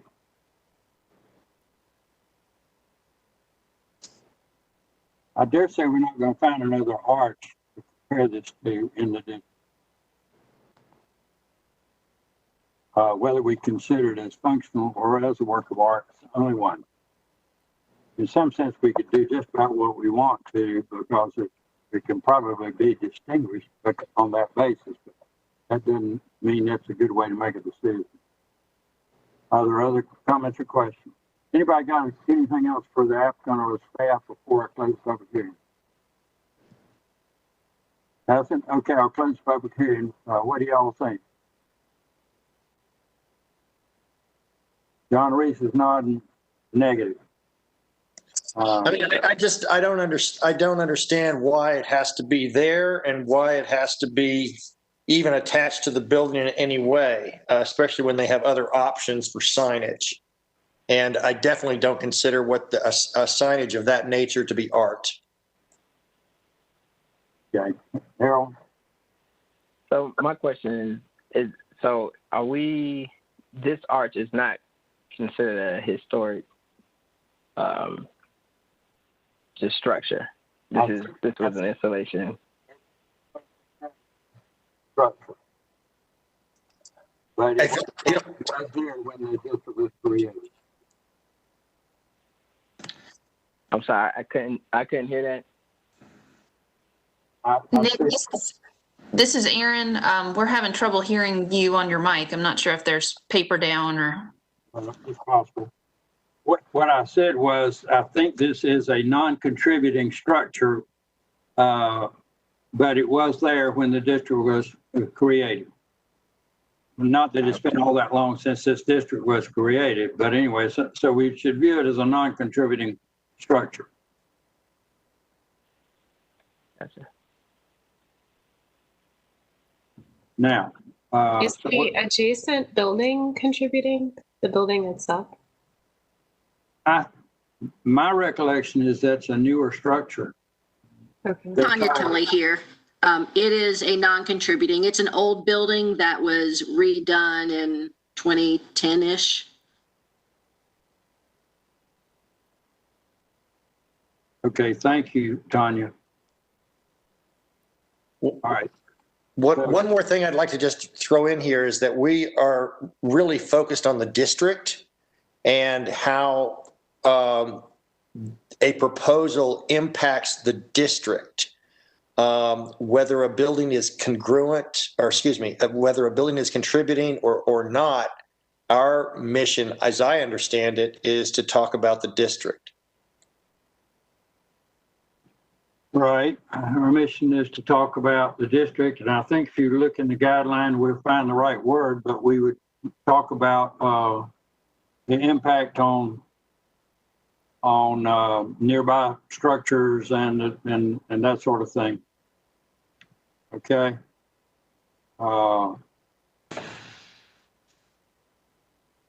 Yes, ma'am. Janine. Thank you. I want to just reference guideline 1.8.9, talking about freestanding signs being low and kind of considering the screening, and just, I think it's really speaking to, not making them prominent. And what I see is sort of what's happening with this sign on this arch. And I don't think that the example of the church, I think that's low and that's a sign, but I don't think that kind of speaks to, I don't think this sign is similar to that in that way. Okay. Further questions or discussion?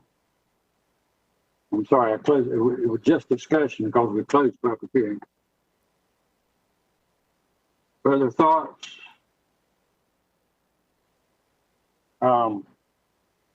Rashay Hyde, you want to try a motion?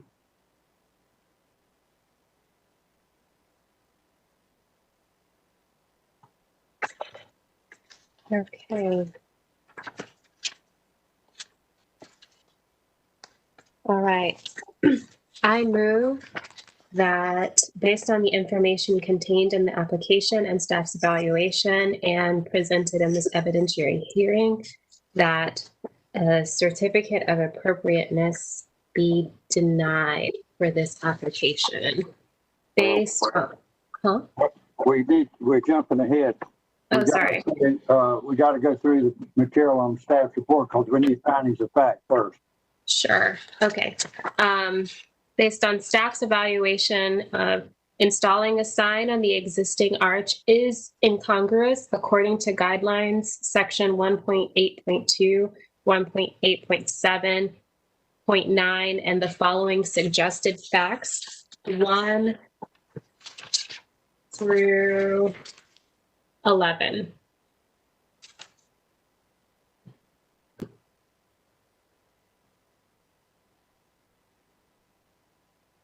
All right. Is there a second to that motion? Janine seconds the motion. Now, under discussion, are we saying that there is no way we could put any kind of sign on this arch, given that the arch protrudes out from the face of the building, making it difficult to get the visibility otherwise? And are we saying in essence that the arch is not a part of the building and the sign ordinarily would be on the building? Is that what you're coming to?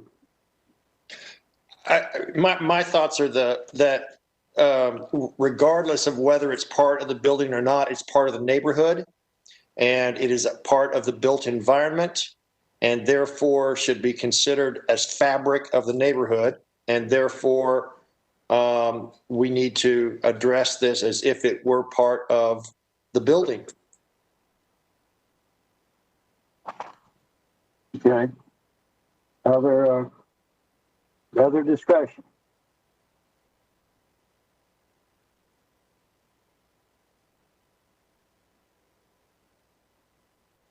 All right. Are you ready to vote? Everybody in favor of the motion signify by saying aye or raising your hand. It gradually went up. All right, all four hands. Can you repeat the motion? I'm not quite sure. Well, the motion was that to make the findings based on the staff's report, including findings 1 through 11. That's the motion right now.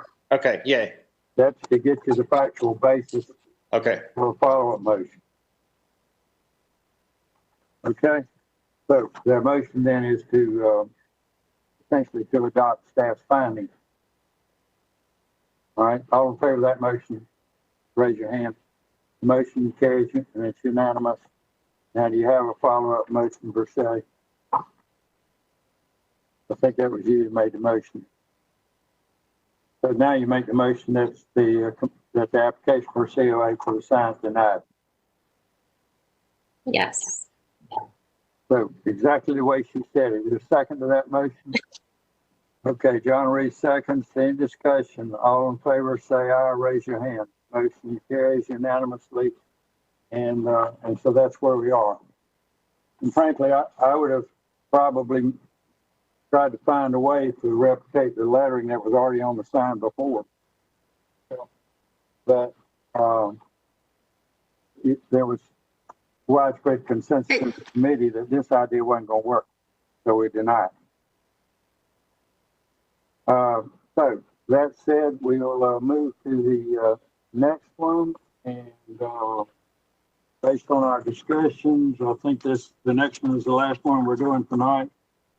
And that is another sign, the backlit metal sign, 7 West Target Street. And so for that one, Aaron, Will Alphen, Emily Cristaldi, I need to ask you, do you swear or affirm that the testimony you're about to give and the matter being heard will be the truth, no truth, and nothing but the truth? If so, say I do. Aaron Morton? I do. Emily Cristaldi? I do. Will Alphen? I do. Okay, thank you for that. And the staff, will you explain the application?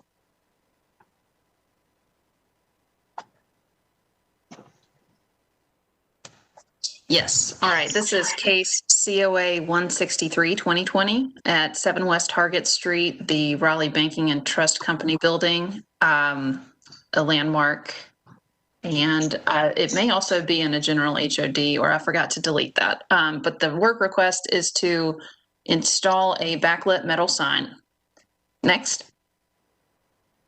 This is a view of 7 West Target Street from West Target Street. This is the only picture that we've provided because it is pertaining to this single storefront within the larger landmark property.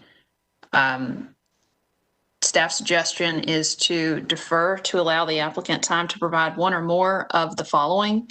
Either information about the number of tubes and how it will appear when lit, a revised design with an enclosed housing and or manufacturer's lighting specifications.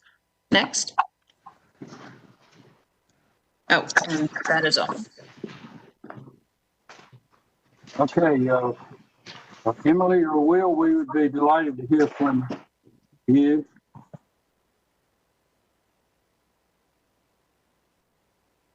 Well, I can jump in. So we're going to be the installer for the sign. As a couple of you guys know, I'm a former historic district and historic development commissioner. And while I was on the commission, we can put you back on. I hear you. Let's see how this case goes. So when I was on the board, the Gravy restaurant at 135 South Wilmington Street had a backlit sign that was approved by COA, and it was edge sort of backlit, and the edge, the lighting, I guess, showed around the edge, similar to this sign that's proposed. And also the North State Bank at 230 Fayetteville Street has a sign that was a backlit sign that was approved that also had an edge light that shone down at the teller, at the automatic teller machine. And I would just point out that that little bit of storefront, that black box, is non-historic fabric. I know that the folks are anxious to get this through. So if there are, if we can get some situation where staff could approve further details, that would be ideal. Well, I was going to ask you, I think the place where the sign would go. Nick, I'm losing you. Was that it was not part of the historic fabric? Isn't that what you were saying? Correct. All right. Just a black box. Right. Okay. Further questions from now, Miss Ball, do you want to speak too? I think Will covered it. I will say, to address one of the concerns, one of the staff comments, it is currently the sign is in possession of the folks who will be installing it, and it is being encased in plexiglass. I know that was one of the recommendations, so that shouldn't be a problem at all. All right, let's see what the rest of the committee thinks with regard to the amount of information available and the amount of information needed. I have a question, and you kind of confused me with your last statement there about it being encased in plexiglass. As I understand it from what the staff comments were, it was basically enclosing the housing behind the sign so you couldn't see the lighting from the side. I'm not quite sure how the plexiglass will do that, or if it needs to be done. I don't know. There's not enough design information to understand exactly what you can see and what you can't see, and if the lights on the side are actually a nice thing or if the lights on the side are a problem. So I don't know how to necessarily respond to the application, but I do want to understand the issue that you just brought up, and that is why the plexiglass, or at least clarify, is it to hide the lighting, or is it just to encase the sign? I can speak to that. So the sign is basically a piece of water jet or laser jet cut steel. And so the plexiglass that Emily was speaking of will go behind that steel so that the opening will not be open to the outside and will diffuse the light a little bit. The goal of the sign, though, is to have the edges to be edge lit, or that sort of light to come out from around the four sides. But I know that the client or the owner is more interested in being able to install the sign soon due to trying to build business during the COVID-19 pandemic, and would be willing to put the housing around the four edges if that's what the committee requires. Janine McAuliffe. Thank you.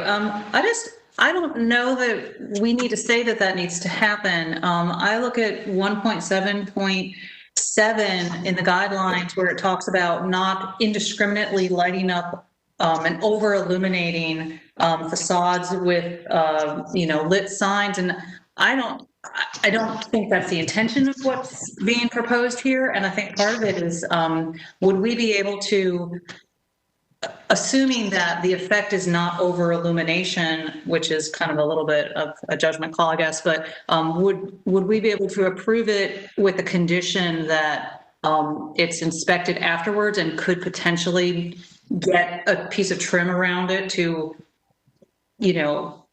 cover those edges if needed? In other words, this may not be something that is, the effect is, a problem. Rashay Hyde. I just want to add to that comment. I agree with what Janine is saying, and I would also add, I believe, while there are no detailed drawings, there is a note in the email that says that the sign is 3 inches off of the facade. So that's not a very significant amount of space. So I would argue that that's tight enough that it might not actually be an issue. Okay, well, of course, I don't visualize it as quickly as you guys, but I'm thinking that I don't have a problem about half, 3/4 inch quarter around it with that light comes around within what I would call the frame of the thing, and so that you just light it up, not just through the center of the thing, but around the edge. Myself, but I think I need to leave you to talk about what findings need to be in here for this purpose. Chair, this is Erin. If I might interject for just a moment. Janine, I by no means think that you're in cahoots with Will, but I just wanted to remind everyone that you may need to make a statement about your professional relationship, just for the record, and your ability to be impartial. Your view, Janine. Yeah, that's I about forgot about that. Thank you. Thank you. Yeah, I'm sorry. I'm not actually professionally involved in that project, but I do work at the company that Will Alphen is owner of, so he's my employer. And I do believe I can be impartial on this case. So as I understood it, the Will's role or the role of the firm is to put this sign up if it's approved, and to install whatever kind of sign does get approved. And, that's correct. And that's the essence of it. Nick, if there's, of course, I don't want to cut the session closed too quickly, but I'm happy to make a motion about proceeding. If you're ready to make a motion, go ahead and make a motion. If you've got the information you think you need to make a decision, I'm okay, but I want to be sure everybody is all right with that. Yeah, of course. And that we will all know when we get done what it was that was approved. Okay. Go ahead, try your motion. All right. Based on the information contained in the application and the staff's evaluation and in this public hearing, installing a backlit metal sign is not incongruous in concept according to guidelines section 1.8, 1.8.2, 0.3, 0.4, 0.5, 0.7, and 0.8. However, the installation of a backlit sign without an enclosed housing in this situation it could be congruous according to guidelines sections 1.7.4.9 and 1.8.10 with the following suggested facts 1 through 9. All right. Now, John, if you're going to make that motion, then we need to talk about what is it about this situation, close quote, that makes it okay. That look down at these findings and what do you need to add? That the 3 foot by 3 foot backlit metal sign that's proposed to be installed flush to a black facade box on the existing storefront is only 3 inches or less from the facade face. That would be the part I'm adding in. Both of those, one of those things is in item 2, the other is in item 5. Is there something else? No, that's it. It's already there. Tanya here. I have a suggestion just to make it a cleaner motion. Okay. Instead of calling out saying that, however, blah, blah, blah, just simply say you're approving the sign, in concept. Make sure you got the fact in there about the 3 inch or whatever you want in there. And that way it's not called out. Okay. Special and exciting, and it's a little bit cleaner.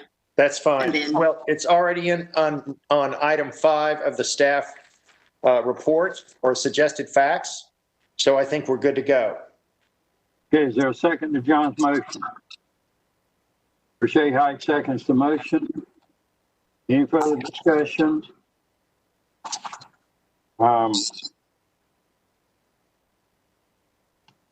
Then all in favor, signify by raising your hand and saying aye.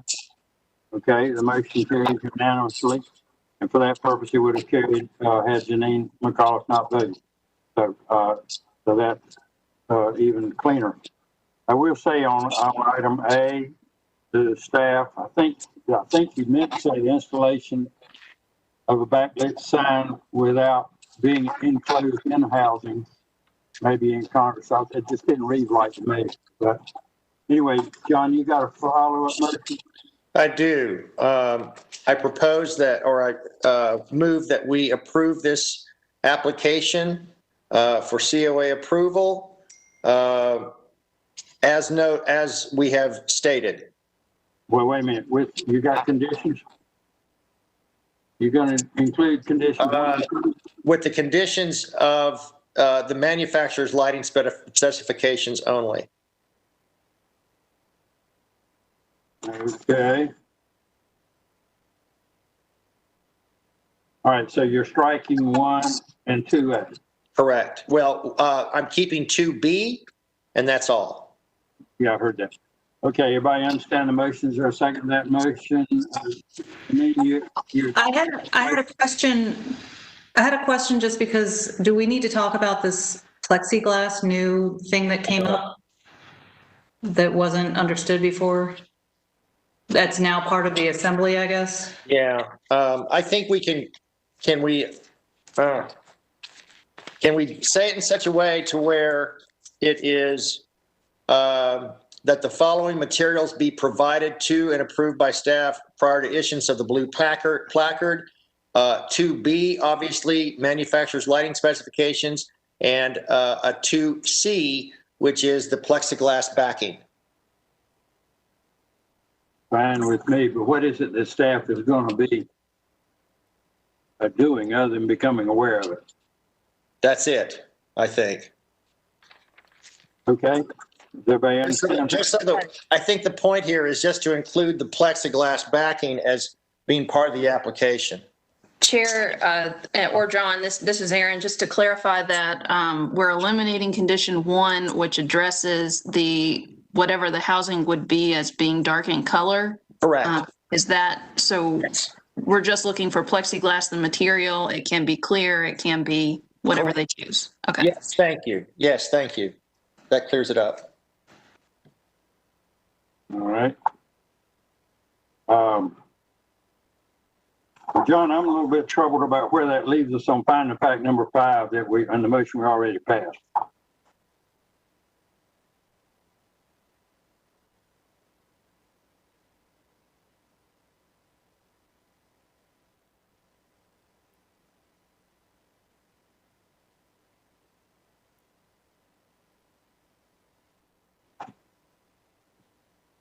And what's the heartburn about that?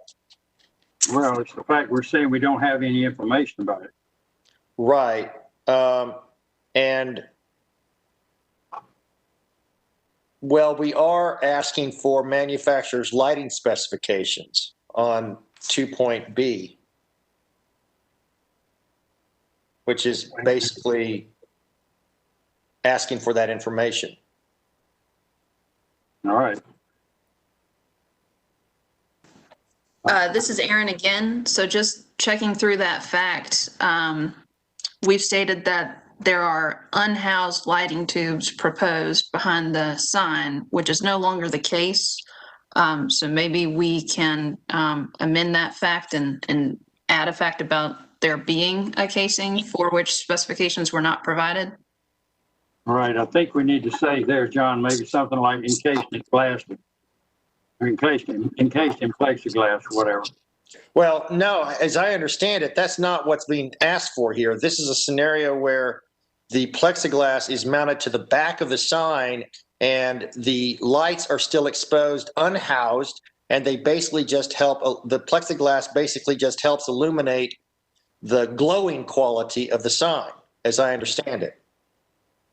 So if I may jump in, the plexiglass is designed to house the neon tubes. Oh, see, this would work. This would be helpful if we had drawings to this effect, or at least some understanding. But thank you very much for that. That helps me clarify it. So yes, the unhoused lighting tubes, we would strike. Jesus. No, it just needs to say encased in plexiglass. Yes, thank you. Done. Okay, so now that is a motion to modify the previous motion. Is there a second to that? Rashay Height, second set, motion to change number 5 in the one we already passed. Everybody understand it? All in favor say aye, raise your hand. The motion carries unanimously. And now we're back to the follow-up motion on approving the COA. And are y'all ready to vote on that? All in favor say aye, raise your hand. Okay, that motion carries. And that COA is approved. And we will be turning in the additional names for the nominating committee to Mr. Alvin. So, okay, folks, I think that was where we said we were going to quit for tonight. Thanks to everybody. Is there anything else from staff before we adjourn this meeting? What I would just like for you to please say on the record now is that the meeting will be continued on December 18th at 9:00 a.m. Well, actually, what I was going to say, I'm not going to adjourn the meeting. We're going to recess the meeting until 9 a.m. on December 18th, at which point we will pick up with the remaining applications on this approved agenda. Anything else? Okay. We did it with 8 minutes to spare. All right, y'all have a good evening. Go fill up on junk food. Another day will be coming before you can turn around. Take care. Thank you, everybody. Thanks now. Good night.